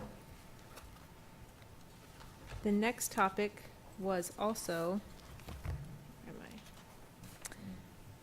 Within, formerly known as Chapter 6, and that is further language discussion on what is now 6.11 in the red line version, which was the discussion for CAFOs. And if someone finds it, if they could read that, what the language currently says. Support state legislation giving local governments more authority to mitigate the potential environmental harm of large-scale agricultural and energy industries. That's what is in the, My proposal was to change large scale to corporate, which I think maybe gets a little bit more specific, large scale being so wishy-washy as far as what that really means. And I think corporate, I can read the rest of the language there, but maybe got a little closer to what we were talking about. But I just throw that up for discussion. I'm skeptical because I think from an environmental standpoint, large scale is, it may be vague, but it's more appropriate to the purpose of describing environmental impact as opposed to corporate, which is ownership. Ownership. Yeah, more inclusive. I agree. And from a legal standpoint, I mean, corporate can be very small. Yeah. I Uh, guess, go ahead. I was going to add that Randy's not here, but I would wonder if, saying the word corporate might cross lines with the KCC if it were, which if it were to cross lines with the KCC, it would be large scale. So if they have to get involved, then it's already large scale. So I think I'm agreeing that I'm preferring the current. My concern with large scale is, having been a landlord and we said no large dogs, subjective. and it becomes very subjective. So, Mastiff puppies are technically not large dogs at the moment. So, large scale becomes this, what does that mean and who does that impact? So, I would encourage you not to get too in the weeds on this. When you read the policy, it's supporting state legislation. right. Believe me, That's this true. is active in the state, at least it was a couple of, year or two ago. And so I think it works itself out as Okay. it moves up to that level of government. Mhm. And of course, others would actually draft legislation. Since we don't have the ability to control it at the local level, the policy really reflects support in pushing up state legislation, efforts to the state, not necessarily, what the precise thing is that you're trying to work on. That's maybe part of it. I'm comfortable with that. I'm comfortable with leaving the language as it is. Is that generally I'm consensus? comfortable with this. I considered, what about removing large scale altogether? I mean, we are concerned about, in general, large scale operations, but some small scale operations can be harmful as well. And the flip side of that is that I'm concerned about targeting just agriculture and energy industries if that's the intent of this. And I think it's the intent of the place where it is. exactly. And so I'm comfortable with this language. I was just throwing that out there as a discussion item. What about removing large scale at all? If there are state legislation, if there is state legislation giving local governments more authority, are those authorities limited to large-scale operations? Probably likely they will be, because it says protected, they're protected practices within the state. I would recommend, at the least, just leaving the large scale as it is, so. But the last of the discussion on 6.11, or are there any other thoughts? Okay.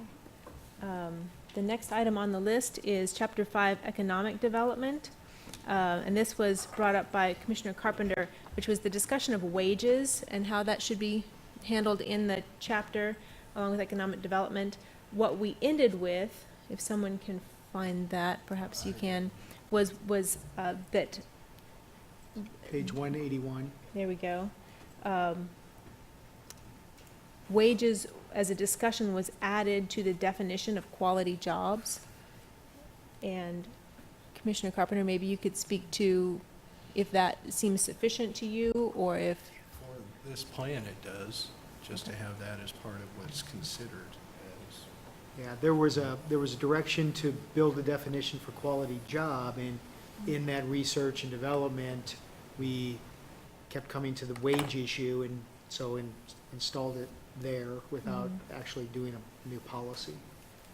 I was comfortable both with the definition and with the position of wages in that definition. I And- just don't want it lost in the conversation of what type of business we want to attract. We need to be looking at that, and I know that that's a component, but more often it's only a component of what's evaluated when there's a request for incentives. But I think it's something that should always be in the back of everyone's mind when we look at creating the opportunities for new businesses. It's not just the profit generation, it's also the ability of the people that work there to actually live here. Any further discussion on the idea of wages and quality jobs? Well, that is the end of our punch list, so at this point, we open it up to the commissioners for, what else did you see in the red line? Oh, it's not really over. Not for a while. What else did you see in the red line version? What other things would you like to flag or discuss? And for that, I think we will kind of just go chapter by chapter, however quickly or slowly that might happen. And while we do that, I think we will treat Chapter 6 as if it came right after Chapter 1 as we do that. So does anyone have any comments or things that they had flagged on the introduction in Chapter 1? How about the environmental chapter? I had a few things Okay. for, just some awkward phrasing, I thought. Okay. So it is digital page 190, 6.1.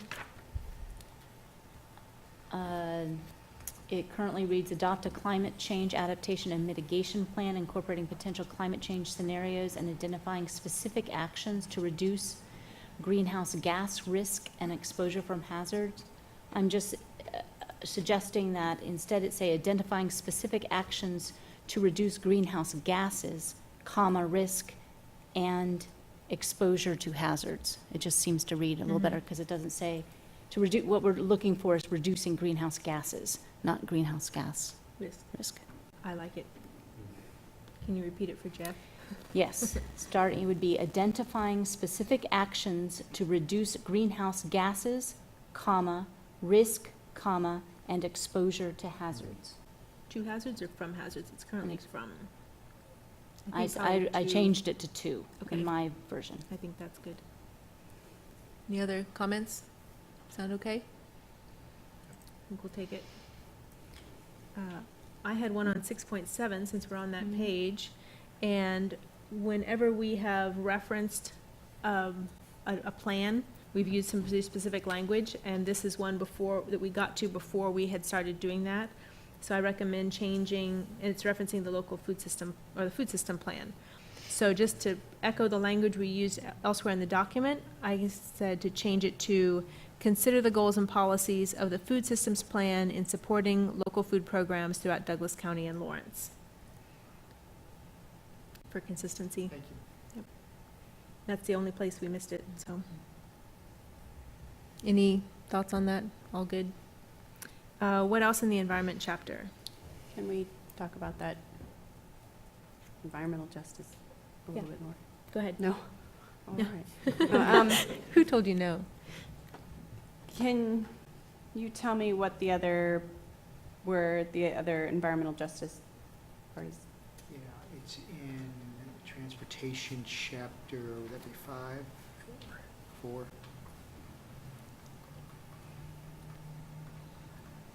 Page, do you know? Yeah, I tried searching for it. Page 177, digital. Sidebar.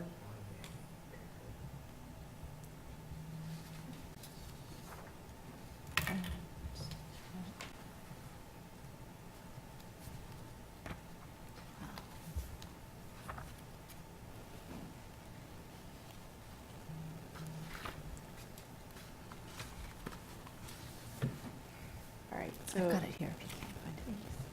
Excuse me for looking. Can you read that? I think that's fine, but just something to consider, going back to that chapter 6 now too, which now I can't find.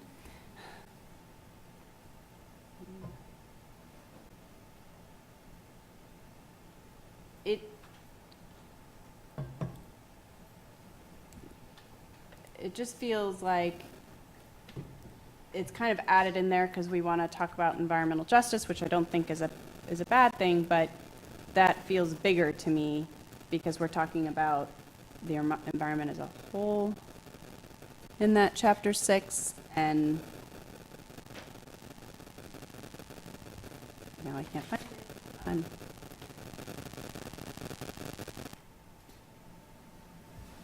Could I make an observation? Sure. About this? Yeah. I think, I mean, when we looked at transportation, was it Transportation 2040? Okay. Environmental justice pops up over and over and over and over again in every single section. And I think, I'm really glad it's in here, but I think there's a little bit of a logical leap from the first to the second paragraph, because it talks about the Environmental Protection Agency defining environmental justice in a particular way. But like we've said, environmental justice is a much bigger concept than just how it's defined by the EPA. So I would recommend for perhaps something just instead of beginning the second paragraph with "it," which suggests that environmental justice requires that projects receiving federal funds, to say something like, "This definition requires." I mean, at least people who read this can say, oh, well, environmental justice is much bigger, but I think we're using it in two different ways. We are, and because of that, could I suggest an alternative? Mhm. Because this is very specific, and you're right, Commissioner Carter, we added it here, or initially, because it's used, maybe you all added this one because you saw it popping up.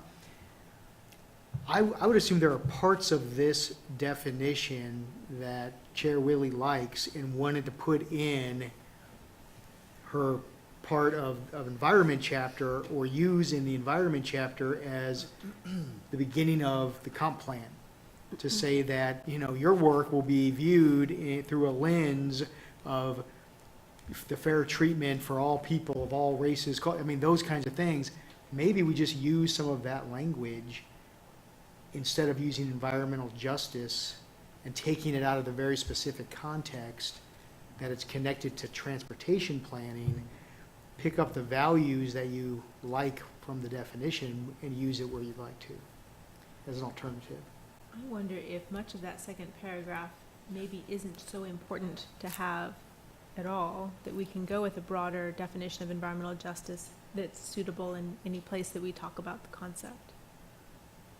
Well, it's important in a transportation component because it's that equal access to decision-making. And so everything we do in transportation planning has a heavy slant toward making sure that we get people to the table to talk about things. It's not a bad idea for any It's a conversation great that we idea, have but throughout the. clearly it's, you know, federal funding and selecting Right. and all that kind of stuff. It does read like, well, we wouldn't be doing this if the federal funding weren't tied to it, and that's not the case. But so- that's why I think that if you want to pull some of the language out and put it into more of a general comprehensive plan policy language, then such a specific thing to transportation could be one alternative. So your recommendation, Scott, can you say again that, I think I would assume the part of the definition that you're attracted to is, you know, the fair treatment for people of all races, cultures, and incomes regarding, and then you could say regarding the visions of this plan, or, you know, of our review of all developments in the plan, and also the part about including equal access to decision-making. Because how often are you hearing from a group or two that have means to come here, but you have to think of everybody? right? So that's Yeah, important. I mean, there's so many things about the concept that I think should and do permeate our discussion and comprehensive plan and other projects that come forward also. Just, I would like to have the definition. And perhaps there's just some way that we can take the core of that, move it into the environmental chapter so that it's near the beginning, and then have some other sidebar that's not just a definition, but just a clarification that in terms of transportation, there are federal requirements also. May I make another observation? I mean, forgive me, Scott. No, please. I think, the way it's currently applied in Transportation 2040 is really inspiring because it permeates the entire document. I think from a policy perspective, a reasonable goal would be in some way to apply that same principle to everything that we, to every amenity that the city provides, that there be an awareness of its impact on environmental justice. I don't know how to Well, turn that into a particular recommendation, but I was thinking of, you know, borrowing that language and putting it right in the vision statement of chapter 6, new chapter 2. That's much better. After we Then talk I about have it. striving to balance the needs of an economy, an equitable society, it's kind of going that way anyway in there, and pulling some of that language over and finishing the thought that lays out the vision for the rest of the book, really. I like that much better. I think that's a broader place to put it, and it doesn't bother Commissioner Payton as badly, and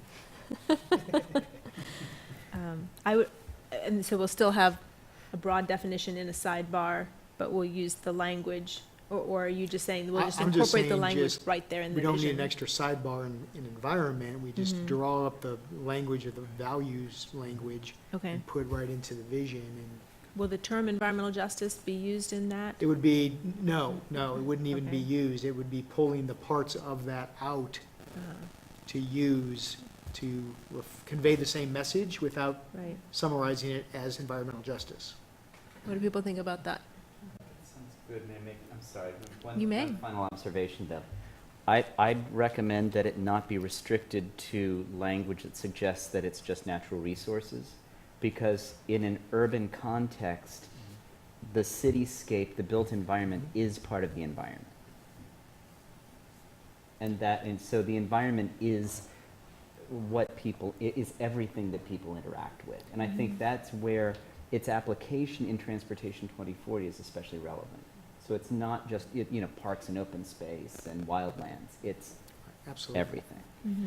Might And- that then go somewhere, the language you're proposing, somewhere in the introductory paragraphs, under community vision? Our community vision, You mean in chapter 1? in chapter 1? He talks about public engagement. Right. We are diverse, publicly engaged. I mean, somewhere in there, some of the language that's being suggested might fit. And that way, it's not limited to the Right. natural resources chapter.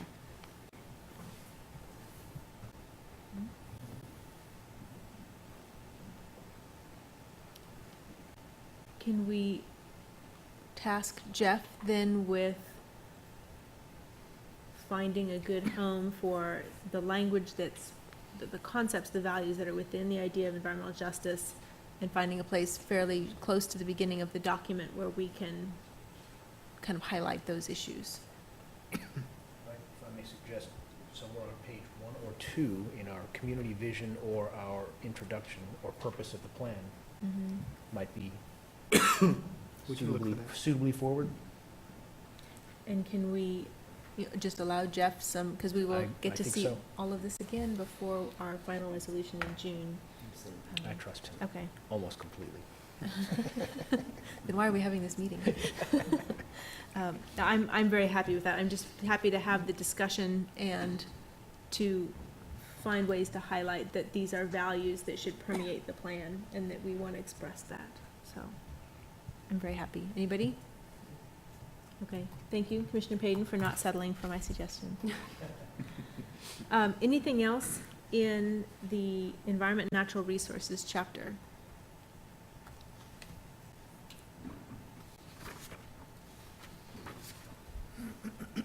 Brings us to formerly known as Chapter 2, Growth and Development.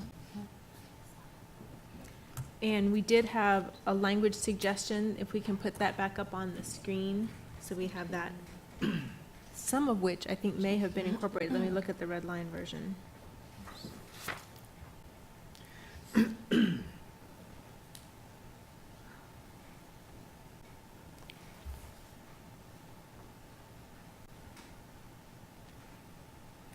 I'm sorry, I meant the language from Ms. and Flory. It's okay.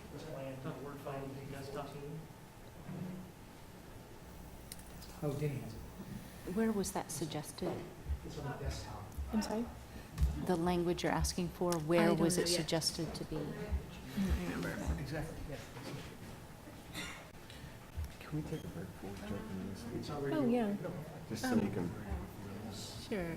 I'm sorry, I've had a request to take a short recess before we tackle another chapter. So we'll give it 5 minutes and then come back up. Thank you.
You are out. No? All right. I'm missing Scott. There we go. So, coming back and ready to start on chapter, formerly known as Chapter 2, Growth and Development Chapter. So, we have we've been hearing again and again from the development community about this annexation requirement for the community benefit. And I think it's probably just worth just touching on it again because we've heard about it each time. We've decided not to go back and discuss it as we went through the rest of that chapter and beyond. But I wanted to look at this language again, which I think some of that has been incorporated in 3.8. Yes. So we have, which may, it's not as strong a language as what was suggested, but we have which may include offsetting incentives to the requester is what was decided upon for our red line version. Okay, now. And I, yes. 3.8. 3.8, which is a very long one, by the way. I'm not in the right place. Did you have a comment, Scott? I'm just going to provide some context because of why it's so long. Okay. In fact, this version of this, a rather short version, showed up in the version of the plan that the steering committee received.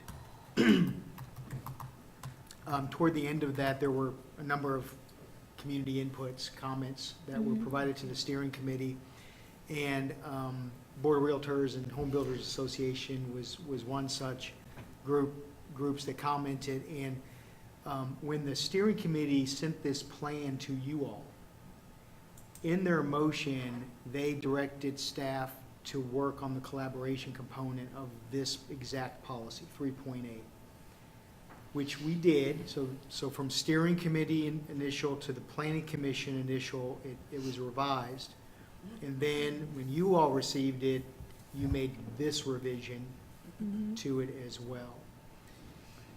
So that's just the history of it.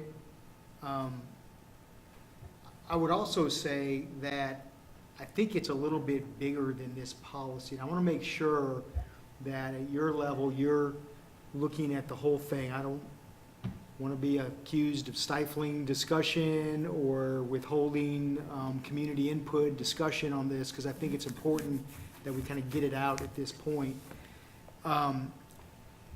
One of the other policies that my understanding, Bobby can correct me if I'm wrong, has to do with 2.2, a page up.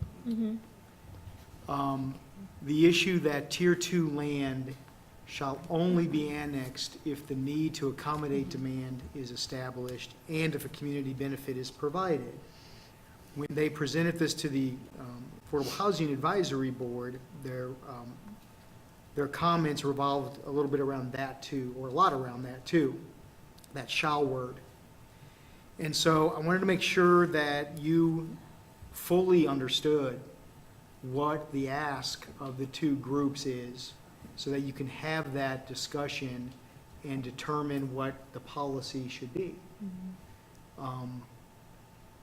I've already provided you kind of the perspective of staff as we drafted it and gave it to the steering committee, their perspective as they gave it to the planning commission, and now it's before you.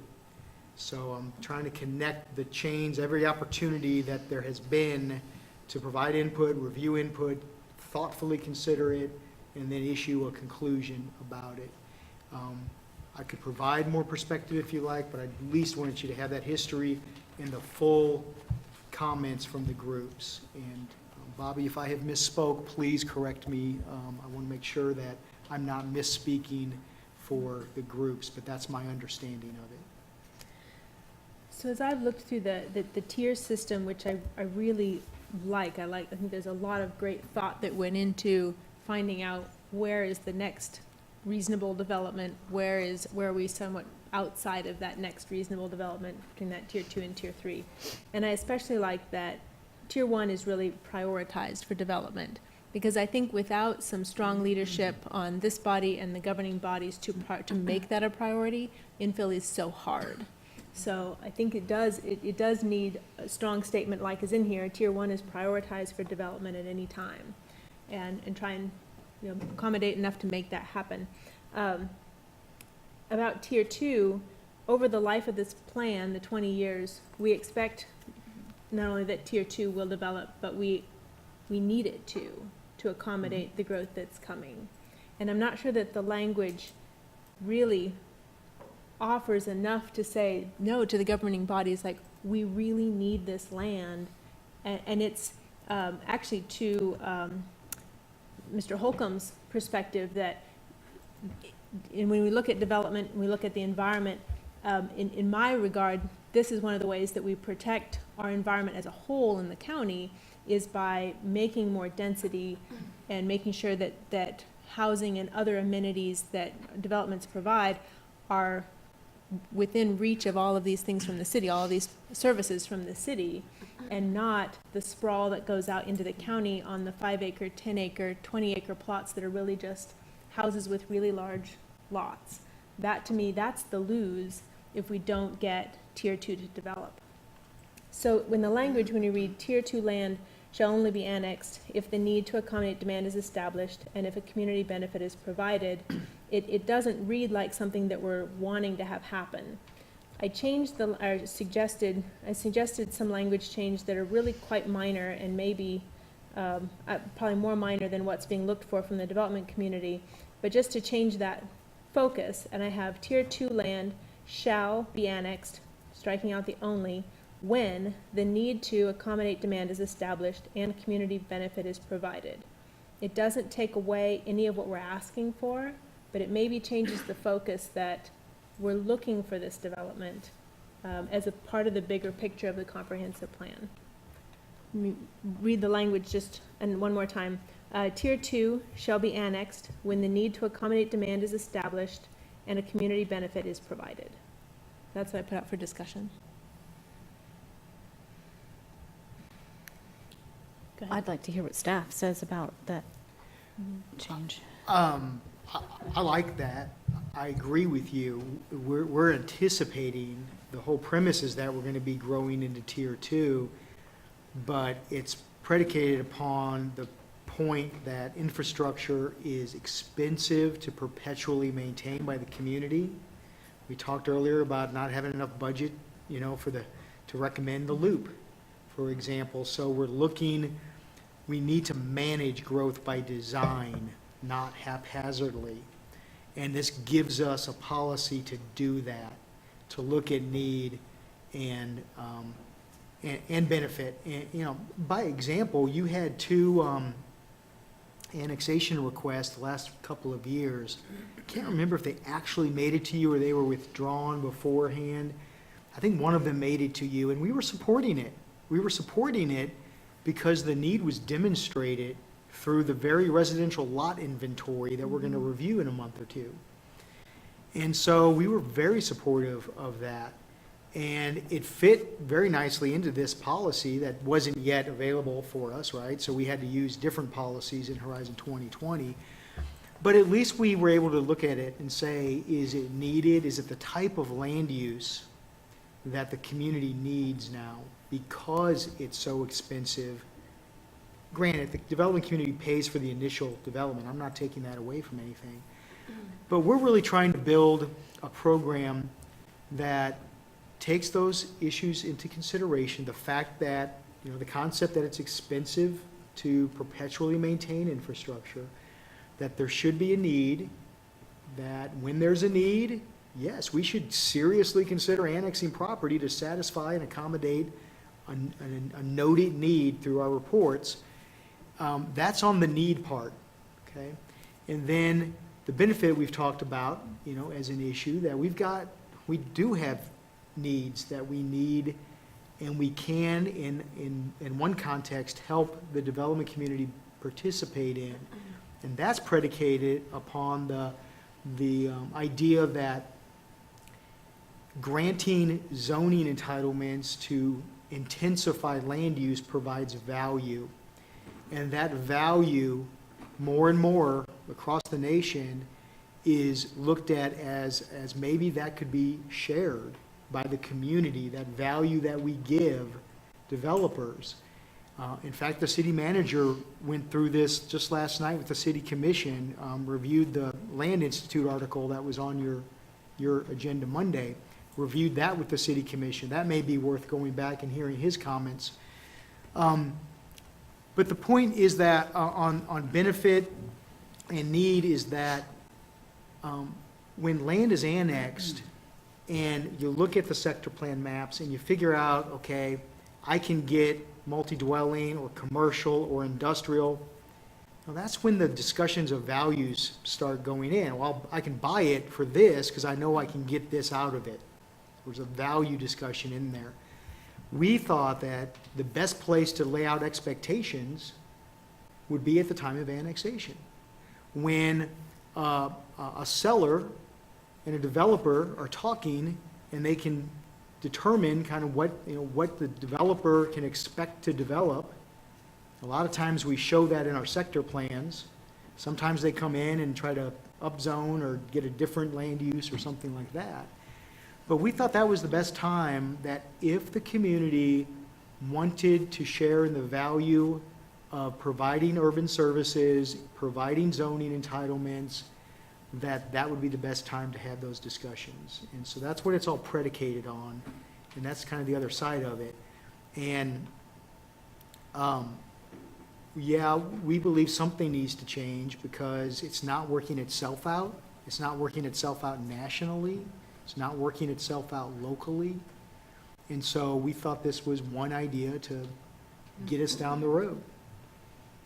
So to Commissioner Ashworth's question, what did you think of the language change? I liked it. Does it change any of that? Okay. I do like it. Okay.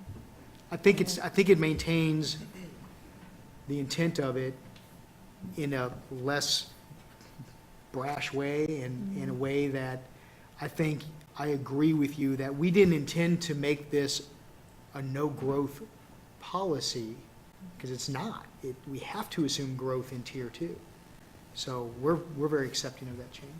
I have a question for Jeff about the definition of Tier 2. You and I spoke several months ago about the model that was used to sort of identify the land that sort of met those criteria.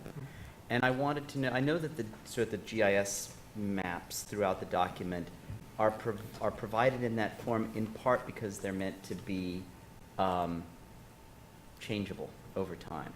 And I wanted to ask, the maps that we see of Tier 1, 2, and 3, well, actually really just Tier 2, because Tier 1 and Tier 3 are set by law.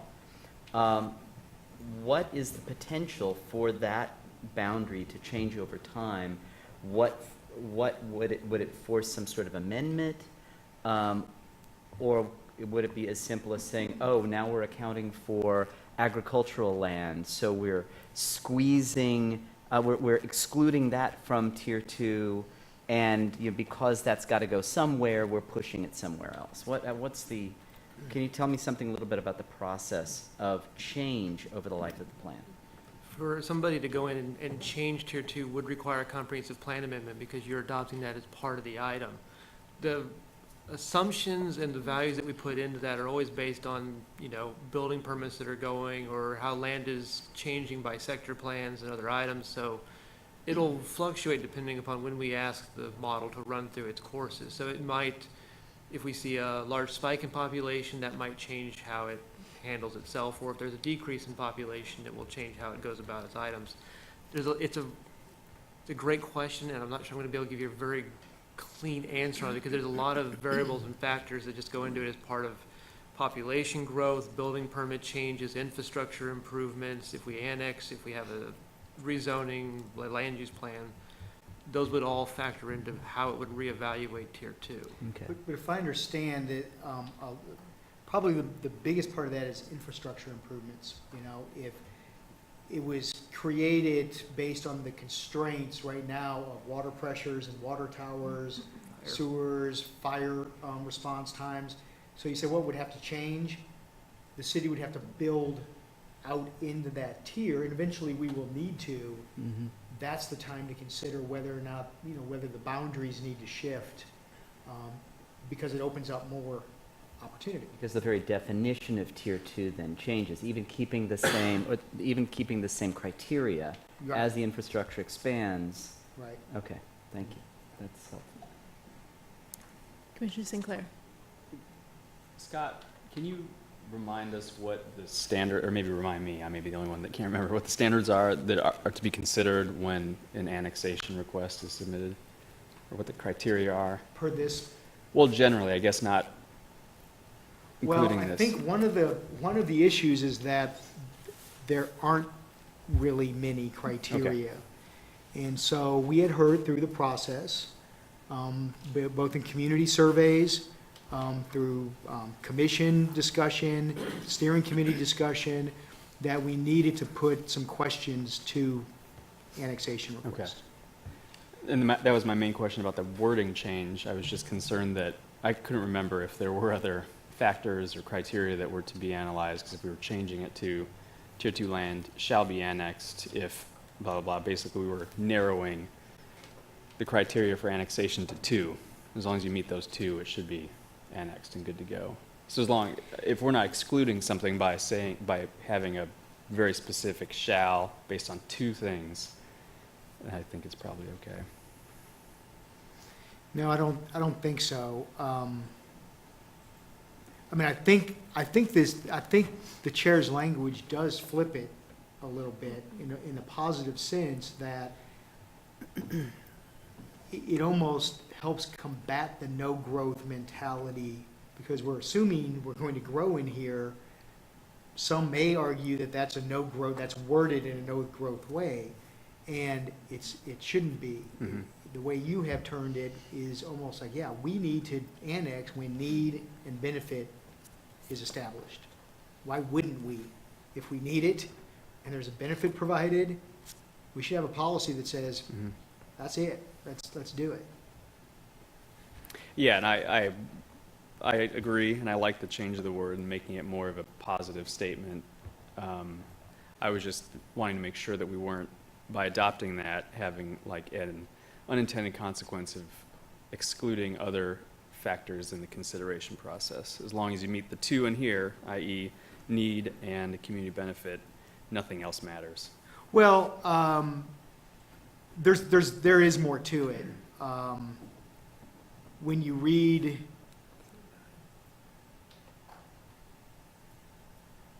I think elsewhere there are, okay, like 3.7, for example. Even the rest of 2.2. Yeah, there are other components. You've got to show us a service delivery plan that identifies the impact on growth. So there are more things to weigh in it, but, so it's not solely relying on 2.2. We'll look at all the goals of this chapter. Okay. Instead of the word established, kind of to Scott's point earlier, on 2.2, annex if the need to accommodate demand is established, is recognized a more appropriate word? And I'm not a lawyer, but established to me feels like there's a criteria that needs to be, there's a line that needs to be crossed, and it's almost like a burden of proof. Whereas the word recognized is a little more diffuse, like everybody kind of generally understands in the gestalt that we need more housing, or we need to annex. I'd like to retain the word established to be more of a line, so it's So- just more clear. So then who establishes? Because that's a hard action verb. Mhm. Well, it'd be in discussion between the developer Mhm. and the staff. Well, and ultimately you, and ultimately the governing body. That actually gets back to 3.8, because it's through discussion, including staff and the planning commission, and approval by the city commission. That's who So the established, so I guess to try to war game this out a little bit, the developer doesn't establish need. No, the process establishes The it. process. We'll likely know there's a need before the developer walks in the door. So we know that we need to accommodate single-family lots. We know that right now. I would argue that we don't have a need for annexing property to accommodate commercial uses, but we do have a need to look at where the next large-scale industrial complex would go. We know those things because of our reports and our studies and our experience over time, that those are our needs. Now, they change, so we can't put in our comp plan, we need this, this, and this today. Over 20 years, they're gonna be satisfied and then fall down and come back up again. So that's why we've left it, you know, that the process establishes what that is. Any other thoughts or recommendations on 2.2? I'd like to see, we say tier 2 land, but in tier 1 and tier 3, we don't put land in there. Seems to me that land it should either be in all three or in none of them. Good point. Which do you recommend? All in or all out? We're not annexing a tier, we're annexing land in a tier. Yes, we are. That's So- why it's in 2.2. So have tier 1 land, tier 2 land, tier 3 land, that'd be the recommendation? That's my suggestion. Okay, I think so. I got head nods. Except for from Commissioner Sands. Well, I don't necessarily think that the language in tier, in 2.2 and 3.8 jive when, with the addition of which may include offsetting incentives to the requester. And I understand, and I'm glad that we added the phrase, which may include offsetting incentives. And that was supposed to be a nod to a softening of the language. I still think the shall only and if is too strong a language, and I've said it twice now, so I'll say it again.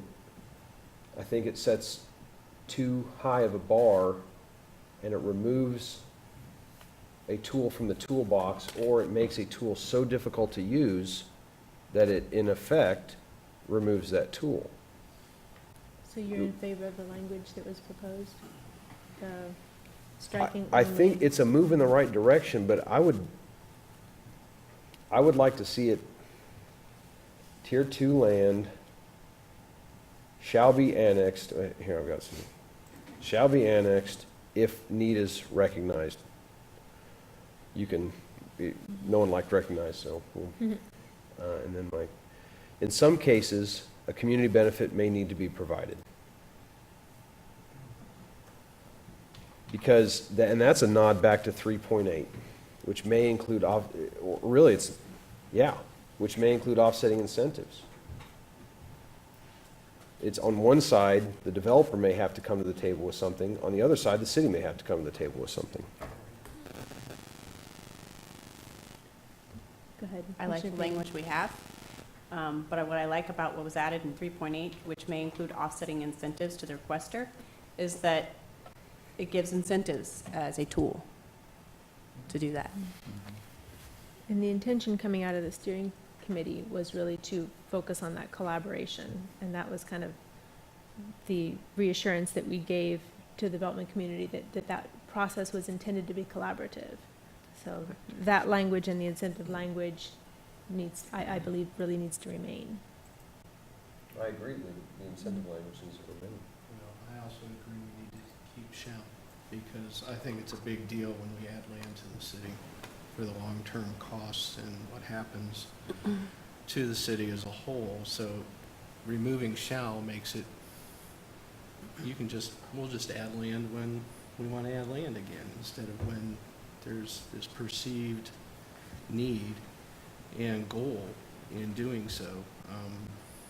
And I know that's probably going to impact those that are holding land, waiting to annex when the time is right, as opposed to those that haven't thought about doing it yet, that are still running farms and haven't sold it to a developer yet. But that's speculative investment. So For the community as a whole, I think the language needs to be the strong language that's in there. I have no problem with adding the possibility of the offsetting incentives, because I think that was already implied in the program as it was described to us, and it just puts it in the words, and here it is. But I think it's been too laissez-faire to bring land into the city, and that's had a burden. And we're seeing that in not being able to do the proper upkeep of the infrastructure now with the tax base we have. And this is really a method for the long-term upkeep that we're ready to support this new addition to the city. So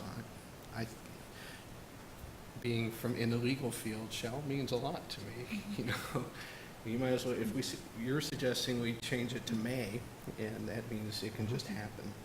And shall means we have to go through a deliberative process to do it.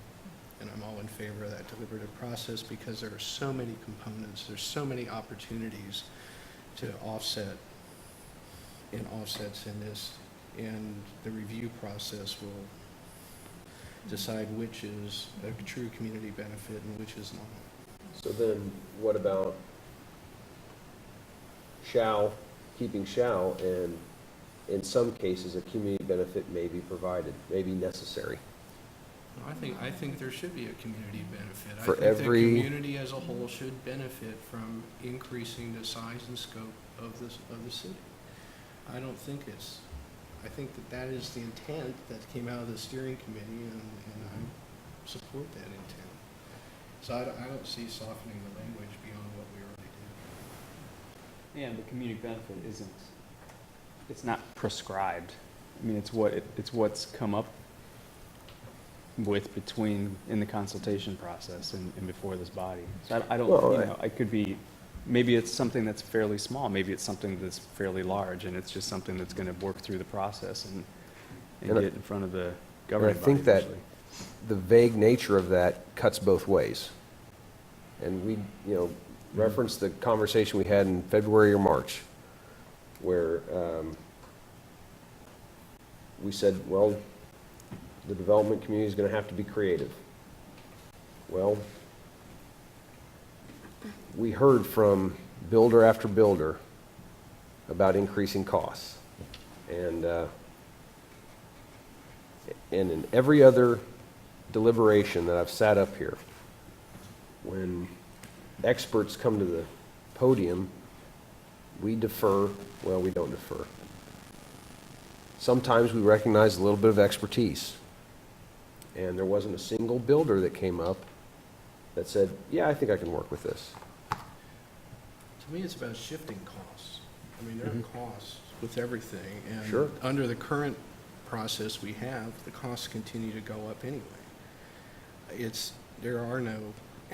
The costs just go up. I think one of the documents that was presented at some point, maybe it was to the land meeting, was comparing that currently a buildable lot on the west side of town is about $70,000, and on the southeast is $50,000. I mean, I don't know what governs that, but there are fixed costs, and there are all constantly escalating costs. I mean, building supplies continue to go up.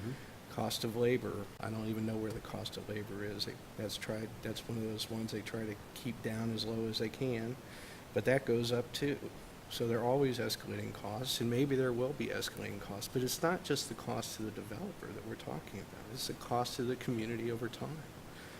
And that's what's trying to be emphasized in this now, that has to be a consideration. And if there is a need, there's going to be an agreed community benefit coming out of this, because part of that is, first, we have the need. And we've talked about all these other things that we're emphasizing in this new Plan 2040, including preserving just riparian areas that may not be significant lands. I mean, there are all kinds of things that can support the overall goals that are in this plan that can be considered community benefit. It's not just setting aside land. It's not just donating land to the land trust for affordable housing. It's a whole. I don't think there's any limit on what could ultimately be considered a community benefit for a particular annexation request. It all happens to do with where that land is and what everybody is agreeable to and how it meets that need. I think allowing for that collaborative process is the most important part for it to work, which is that there aren't real specific limits on what that might be, what might be the give and take from either side. So allowing it to be collaborative, which also means establishing trust and having the development community know that there is a recognized need for their services also in the annexation. So Commissioner Struckoff. I would just bring you back to the language in question. I think it's important to recognize that using the word shall and when indicates that this is going to happen. And when that need is recognized, we shall do this. Not may, we shall do this. So that we are promoting this growth. We are recognizing, and when that happens, we shall annex. So I think the language that the chair has recommended and that we've discussed earlier is actually perfect for this. Because it states that not if, but when. It takes out if, it puts in when. That indicates to me that this is going to happen and that we recognize that that's going to happen. And when we recognize, when we identify, when it is established, whatever word we use, I like established, I like identified, that's an active verb, that we're going to do that. We're going to grow when that need is established. And I think that's a great place to be with this. There is no if. There's when. I appreciate that positive outlook in that language you proposed. With two still fairly strong requirements that go with it. Mhm. So the language, let me read again. Tier 2 land shall be annexed when the need to accommodate demand is established and a community benefit is provided. I don't know if we'll get 100% buy-in on that language, but do we have some general consensus? Could you read it? Forward. Yes. Yeah, let me read it again. Yeah. Tier 2 land shall be annexed when the need to accommodate demand is established and a community benefit is provided. Is that a balance we can live with? Yeah, especially since, this is the aspirational language and it's still going to be codified. So there's lots of rooms for, if there are going to be definitions and subcategories and all that, that's going to come out down the road. And there's still two governing bodies that are going to review this too and add their take on it, so. So I think we have language for 2.2. On 3.8, we talked around a lot of that language, but I didn't hear any changes really recommended. I think the language that both came out of the steering committee and then was added, the incentive language that was added, it sounds like that we have some consensus around that also. Okay. Any other points to make on Chapter 2?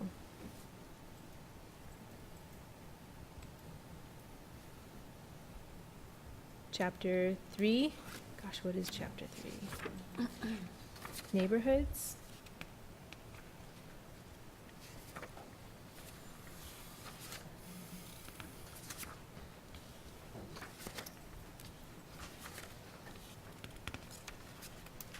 About Chapter 4.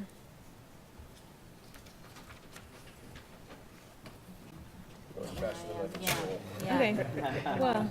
That's not your fault. Yeah. That's my fault. It's okay, it's faster than I can flip pages too in my paper copy, so. I did have something in the neighborhoods. In neighborhoods, okay, we will wait. Oh, wait a minute.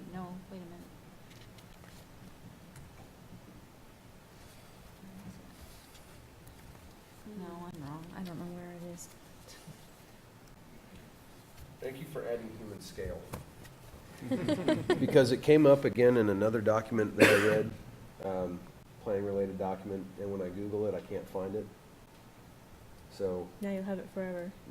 now, this ought to go on Wiki, because this is, makes good sense. I'm not sure I understand the little image there, though. I don't know about the human scale image there. The Got high stoplight the socks size of a or person? Shorts. Or the little graphic Yeah, by the the little by the graphic. drag strip countdown? Ah. One on page 170, the top sidebar where it says Lawrence Association of Neighborhood Maps. Isn't that the Lawrence, the city of Lawrence map of neighborhoods that you're linked to? Because land doesn't have its own map. Correct, that goes to the map that we produced that's based on what the neighborhoods tell us their boundaries are. What's the title of the map when you click on it and go to it? Should that be the same that's on the sidebar? I think it actually just says neighborhood map. I think you're right, though. It Trying to do it better reflects than land, and it's not a land map. Right, It's the but that's- city's map It of says it's the Lawrence neighborhoods. Association of Neighborhood map. The map title's been updated, it Lawrence says Lawrence Neighborhood Association. Association's map, yeah. We can change that. LNAs instead of LNAs. That's right. It's something like that, right? That would do it too, because it's not the word of the organization. Right. Name of the organization. Lawrence neighborhood map. Anything else in chapter 3 in the neighborhoods chapter? Chapter 4, transportation.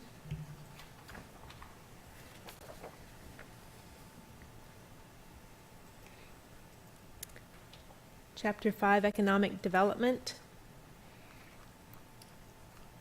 I have one here, and I'm revising language that I probably asked for, which I think revised language I asked for in the steering committee. So put me down with the food policy people. I'm doing the same thing. 1.7 in economic development, and I'll read you the current language, which is encourage and support diversifying the agricultural economy. But when we went back to look at the CAFO's language, I wanted to make sure that we were talking about something other than that. So this is the language I'm proposing, which is encourage and support diversifying local ownership of the agricultural economy. So I propose that.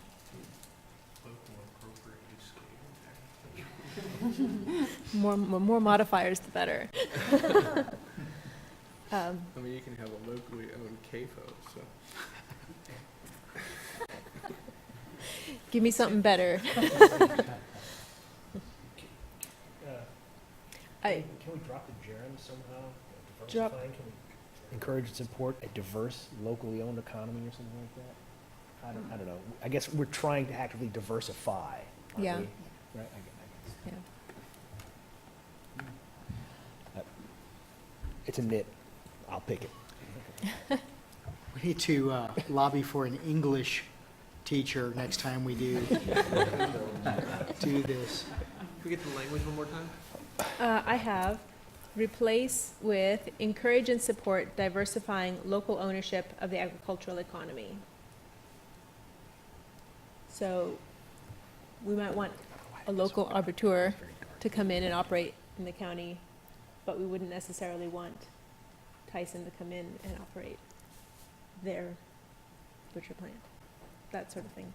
If there's a better way to put it, I'm certainly open. I just thought perhaps the language was too open to begin with. That is the problem, because, I think the language is still in flux and being defined as what is local, what's not local, what's regional. I mean, when you have a Tyson, you're talking about something that expands 50 miles out in all directions from it. Yep. Where it's, I mean, that's different than what, anything you have in mind, but I'm not sure what kind of language would be. I think it's better than it was. Yes. Okay. That's what we're going for here. Do you want to do the value added? Is that appropriate here? I think you Because- could make a case for value added at any scale. Anytime you do processing.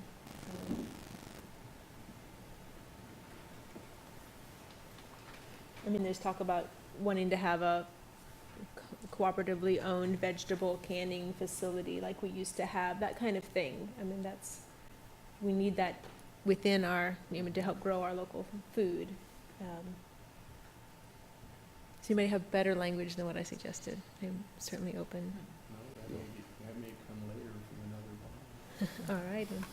All right. So accept the language as suggested? Okay. Anything else in chapter 5?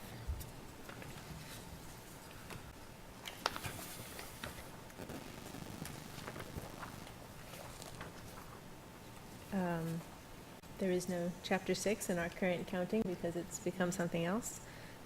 So chapter 7, community resources. I had one just awkward reading. It's under community resources, digital page 201, 1.5. Okay. It reads, currently promote sustainable building practices by leading and promoting green building standards and practices. That just seemed like a mouthful. Sorry, which subsection are you in? It is goals, Oh, community facilities. okay, thank you. 1.5. So I'm just suggesting simplifying that to something along the lines of promote green building standards and practices. If we wanted to keep the concept of leading, it would be lead by,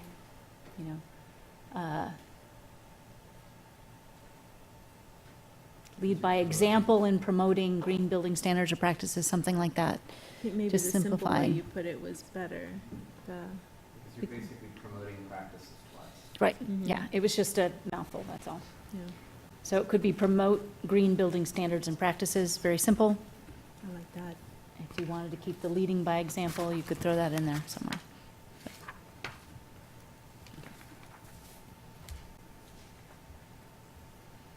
I like the simple version of what you Okay. said, if that's, what does anybody else think?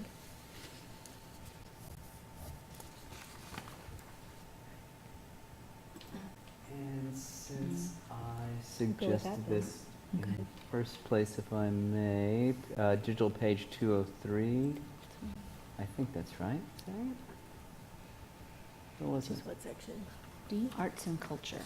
Yeah, you in oh arts yeah. and culture?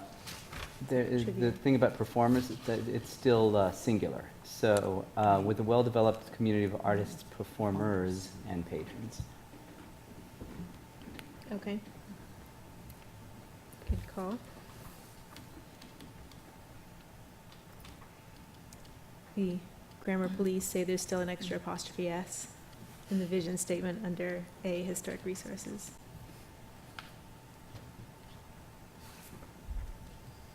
What was that one? On the vision statement and historic resources, A, we honor the cities and counties vibrant, just city and counties. Apostrophe S off of You said that county. the other day, didn't you? Yeah, it's still true. If you're talking about a single entity, yes. A single I don't think item the that's current owned. language is incorrect. Oh, see, that's why we need a English teacher on the commission. I'm not going to fall on that sword.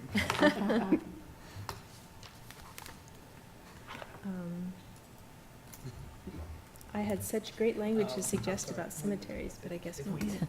going back to your vision, Go ahead. we honor the vibrant history of the city and county by protecting. You can do that if you Okay, want. what page are we on again? We're, A, it's Oh, under. you just got rid of all the apostrophes. Yeah. I just got rid of all the apostrophes. Okay, hold on, slow down. Somebody called for an English teacher. I used to be one. I tell you what, I actually looked it up. Oh, So, historic resources. I didn't want to make the you're statement right. and not be, yeah. Eric, what was your comment?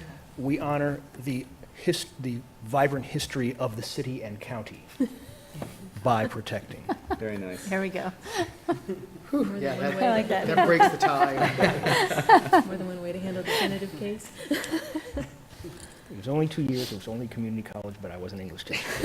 There you go. Anything else in chapter 7?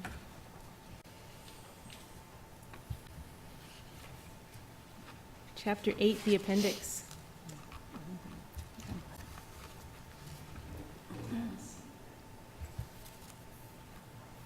Did you say there is something? And there is new language in the beginning of the appendix that talks about our process here. Actually, there's a missing S in that. So under D, implementation, this is some of the new language. The following represents discussion on action item. It should be items, items plural, but does not establish priorities.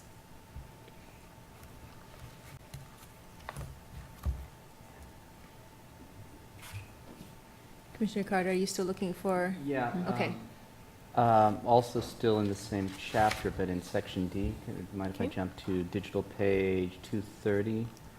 And I'm not sure if this is meant to lay out the options, but Chapter 2A, Section 3.5, status shows what looks to be kind of junk text. Not initiated, completed, in progress, determined, not to be pursued as of 00 June 0000.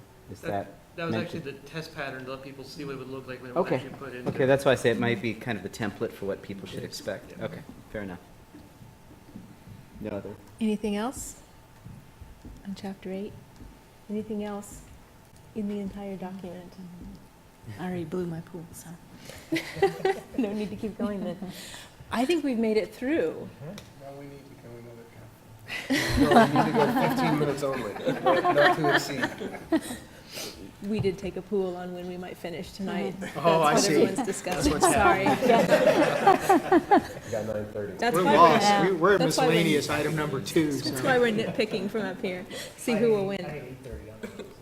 So we've finished the whole checklist and the further discussion from planning commissioners. I think everyone's had their say. That was an important part of the process, was just go back through and what are the standout things that are bothering people. We are actually coming to the point of having a vote, believe it or not. It's only been 6 months, I think, we've been at this. But it doesn't quite finish our work here. Jeff, the staff will finish everything that we asked him to do, and then there will be a resolution that is the official legal document that we will also have to vote on in June. But as far as voting on forwarding the document to that level, we get to do that tonight. What I would first like is to hear from each commissioner, generally an endorsement that we can send to the city and county commission, if you feel that that's appropriate. If you are willing to honor the work that we've done, we always look at what do we have wrong with the document, what do we need to change. We've done all that. Does it have your personal endorsement? Because I think if we can send a strong statement to the governing bodies, it will help their work immensely to know what depth they need to handle the document. So, do you want to I'll go start, first, yeah. or we can go down the line either? Oh. So That's fine with me, too. we'll start with Commissioner Payton. An endorsement? I don't know. If you feel that's appropriate, I'm not trying to push that. But. I'm excited about this. I'm excited about it because it's readable. And I feel like it covers everything that needs to be covered. When the environmental chapter came up and people sent letters about it, it made me have some concerns. But I think at the 30,000-foot level, I think that it's got everything it needs. So I feel comfortable that this is a strong plan. And I'm looking forward to seeing it get approved. Commissioner Weaver? Well, it's probably going to be a lot of echoes down the line, I think, to this whole thing, but my only reservation is how those action steps were pulled and put into the appendix. There's 84 out of 311 of them that are in the rest of the document. How did those get in there and others not? Well, the real point is that they're flexible through the years, and you can pull and push into that section as you deem fit, because all 300 and something are going to be available to you to monitor and track. I think Chair Willie mentioned Monday that it was a bit of a steering committee interest at the time, so. Well, I guess I understand that. I think that's probably a good way to go, because otherwise you just duplicate all of them in the appendix, and that's not going to work. So I'm comfortable with the plan. I've really enjoyed the discussion with all of us. I think we've been respectful of one another, and that's a great thing. It's great to be a part of the process. Commissioner Sands? I think it's a good plan overall. Once again, planning and development staff has done a great job. It's impressive work. As you know, we sometimes forget about it, or I've forgotten about it from time to time, the work of the steering committee. We give all the credit to Jeff, as is due, because he does a lot of work on it, but the steering committee put in a lot of hours on it. I'm thankful also for the public comment we received throughout the entire process, the whole 6-7 months of it. I don't love everything about it. I'll emphasize again, as I have on 3 other occasions, I think the annexation conditions have the potential to set too high of a barrier to build housing that's affordable to a majority of our citizens. We have an affordable housing issue. We all agree on that. The city just announced today that they'd be accepting applications for affordable housing grants. Recently, the WSU School of Business presented information on the health of the Lawrence housing market, and it confirmed what many of us already know, that there's an excess of housing around and above the $400,000 level. Housing inventory at the $100,000 to $250,000 level are at a little over half of where they need to be to have a healthy market. I recently went to the National Planning Conference in San Francisco in April. One of the professional planners making a presentation said, the only things people hate are density and sprawl. It's amusing because it's true. Dense infill is on inherently more expensive land, and building on it without incentive will not relieve pressure on the $100,000 to $250,000 market. In the same way, requiring builders to provide a nebulous benefit that will raise the cost per unit will not relieve pressure on the $100,000 to $250,000 housing market. I value the opinions stated by the builders that came out here a couple months back. So often those of us who sit on this dais give great weight to the opinions of experts, whether or not they are members of staff. How often have we called upon someone during deliberations because we could see they had comments that would aid in our deliberations? I'll say one more thing. I also very much value the opinions of my fellow commissioners. And I echo Commissioner Weaver's statement of the discussion has been robust, passionate, and respectful, in my opinion. While I respectfully agree with some of the opinions that others have, I will still vote in favor of moving planning 2040 forward. Thank you. Commissioner Ashford. I also endorse this plan as a newcomer. I have to say that I've been very, very impressed with the amount of work that has gone into this document and thoughtfulness that's gone into this document from this body, the staff, the public comment has been really, I've just been very excited to be here and very glad to be a part of this process. It's an incredible aspirational document, and I look forward to translating this document into the sort of nitty-gritty of all the plans and the codes and laws. I think it's really something, it is something to aspire to, and if I were looking to move to this community and reading something like this, I'd be very excited about moving here. Thank you. It's a very thoughtful document. I'll go last. Go ahead. Well, I just think, I had my doubts when I first read this because it was one of those documents that you could read however you wanted to read it. You could read it as one that was recognizing environmental and climate change concerns, and you could read it that way. Or you could read it that it was promoting growth, you know, the normal. But having dived into this process and all the months that we've gone through it, and going back and reviewing steering committee discussions and watching those and listening to the public, I think it's turned into a very well-balanced vision of this community, both city and county. I think it's very important that we focused it in the opposite direction from Horizon 2020 by coming from, as it was described early on, the outside coming in to the core, starting with the larger concerns of the environment and protecting the more rural aspects of our county, and then looking at the city and how all of that impacts the quality of life here in the city. So, and like everyone else is going to say, everyone's put in an incredible amount of work on this, and it's been very, I'm honored to have been part of all of this with everybody that's been involved, that's been so dedicated. Everybody's been here. Unless there's been an actual, a real emergency, everyone's been in their seats for countless hours. I want to thank Chairman Willie for leading the discussion all through all of this. The organization and the process that we went through made sure that we produced the quality of what we have. And it is my hope that we've met the expectations of the city and county commissions by doing the bulk of the work so that they can just fine tune those to meet with some more legislative policy directions that they might want to see emphasized in here. So I hope that we've seen the worst of it, if you wanted to say it that way, as far as time commitments and modifications, because I believe Jeff did present a chart, and I hope somebody goes over those numbers here before we leave about the numbers of changes and things that have happened as this has been through the process.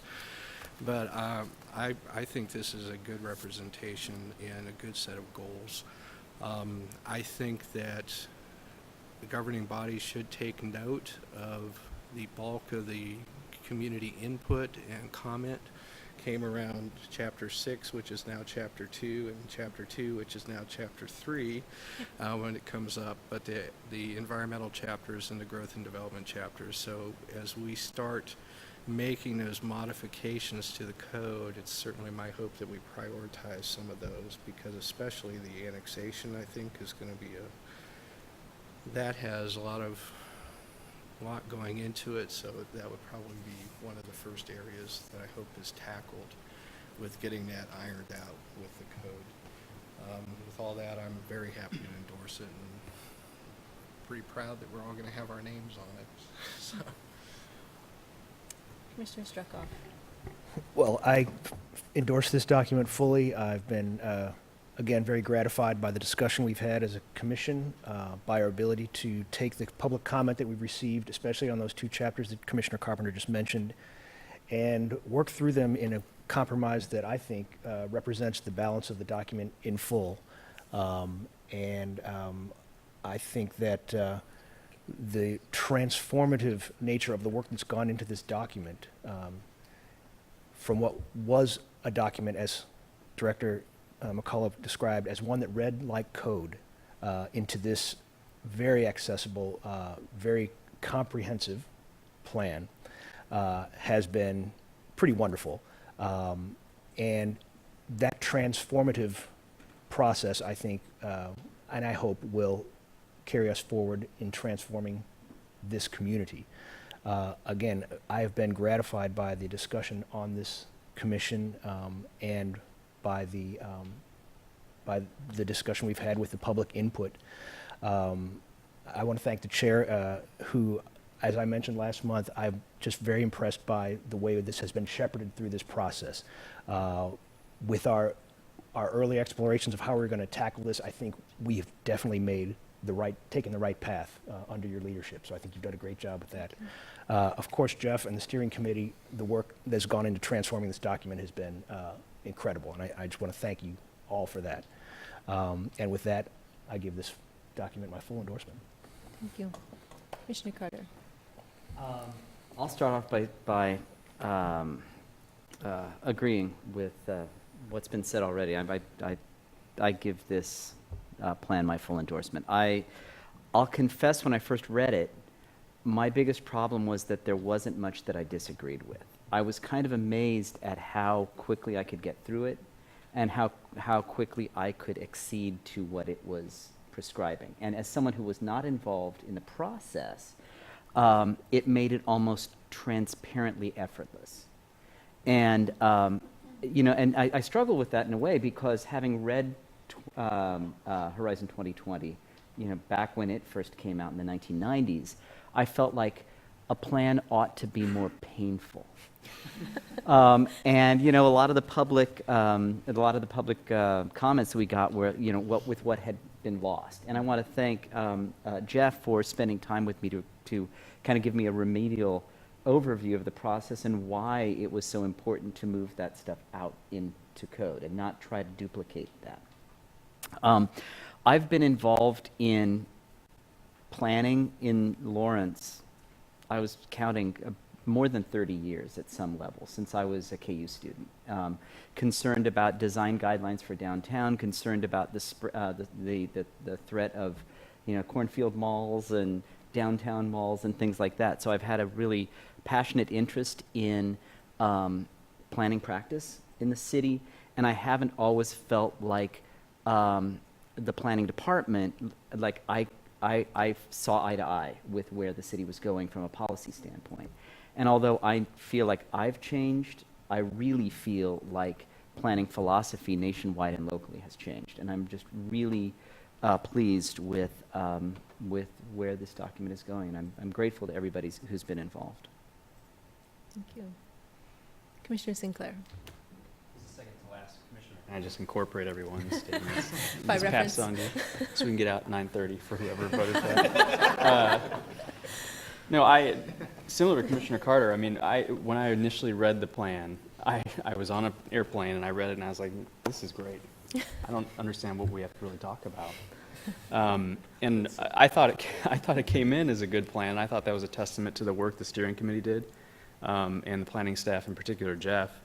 And so I guess through the process over the last 5 or 6 months or whatever, I really have valued just the I guess the experience and expertise and background that everyone on the commission has brought to the table to sort of tease out issues that I didn't see when I read through it the first time. I think that kind of that's a testimony to the diversity that we have on the commission and the care that everybody has for the community and for a lot of the competing values. I think the plan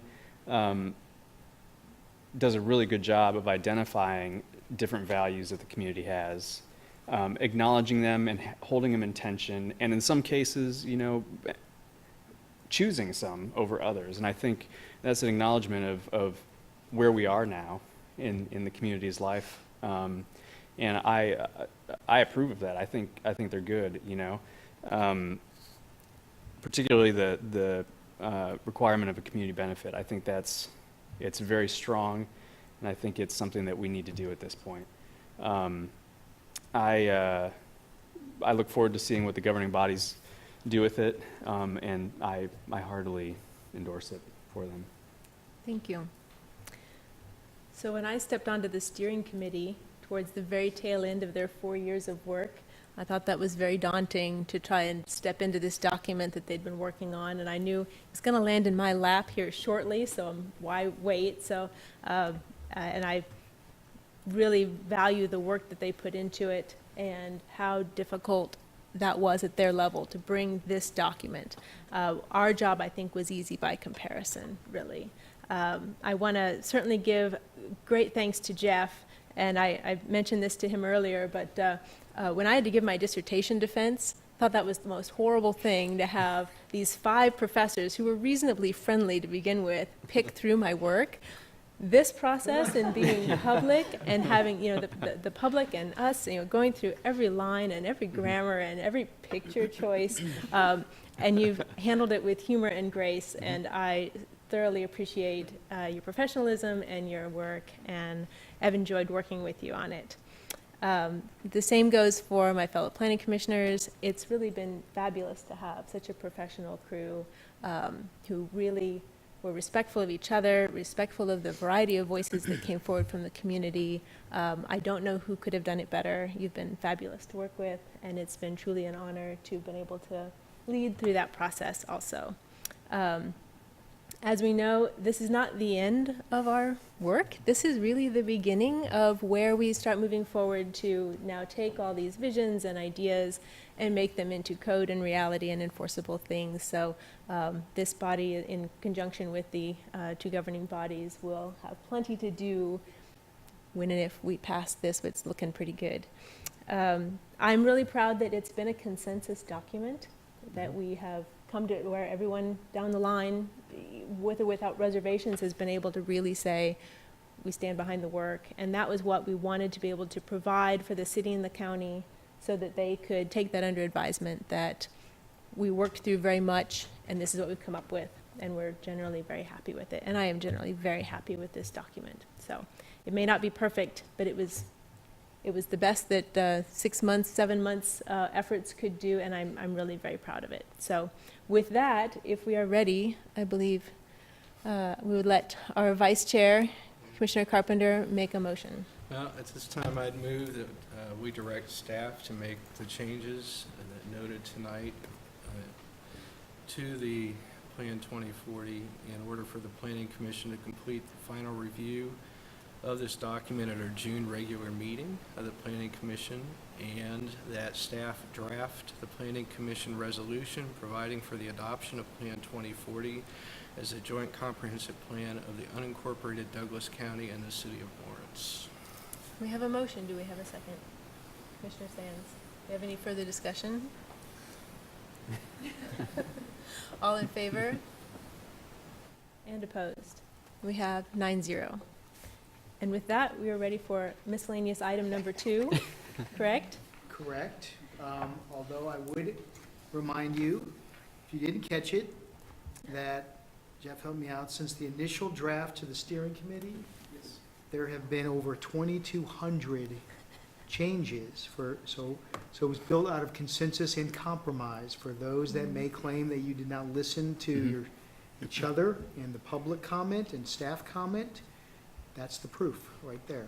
So, yes, you will need to expire this meeting and, well, I guess, yeah, and then we will, we've published it, noticed it up the right way, and we can adjourn to Free State Brewery, I think is where we're headed. That is correct. Yes. And with that, we adjourn the meeting. Thank you, everyone. And Commissioner Weaver wins the bet.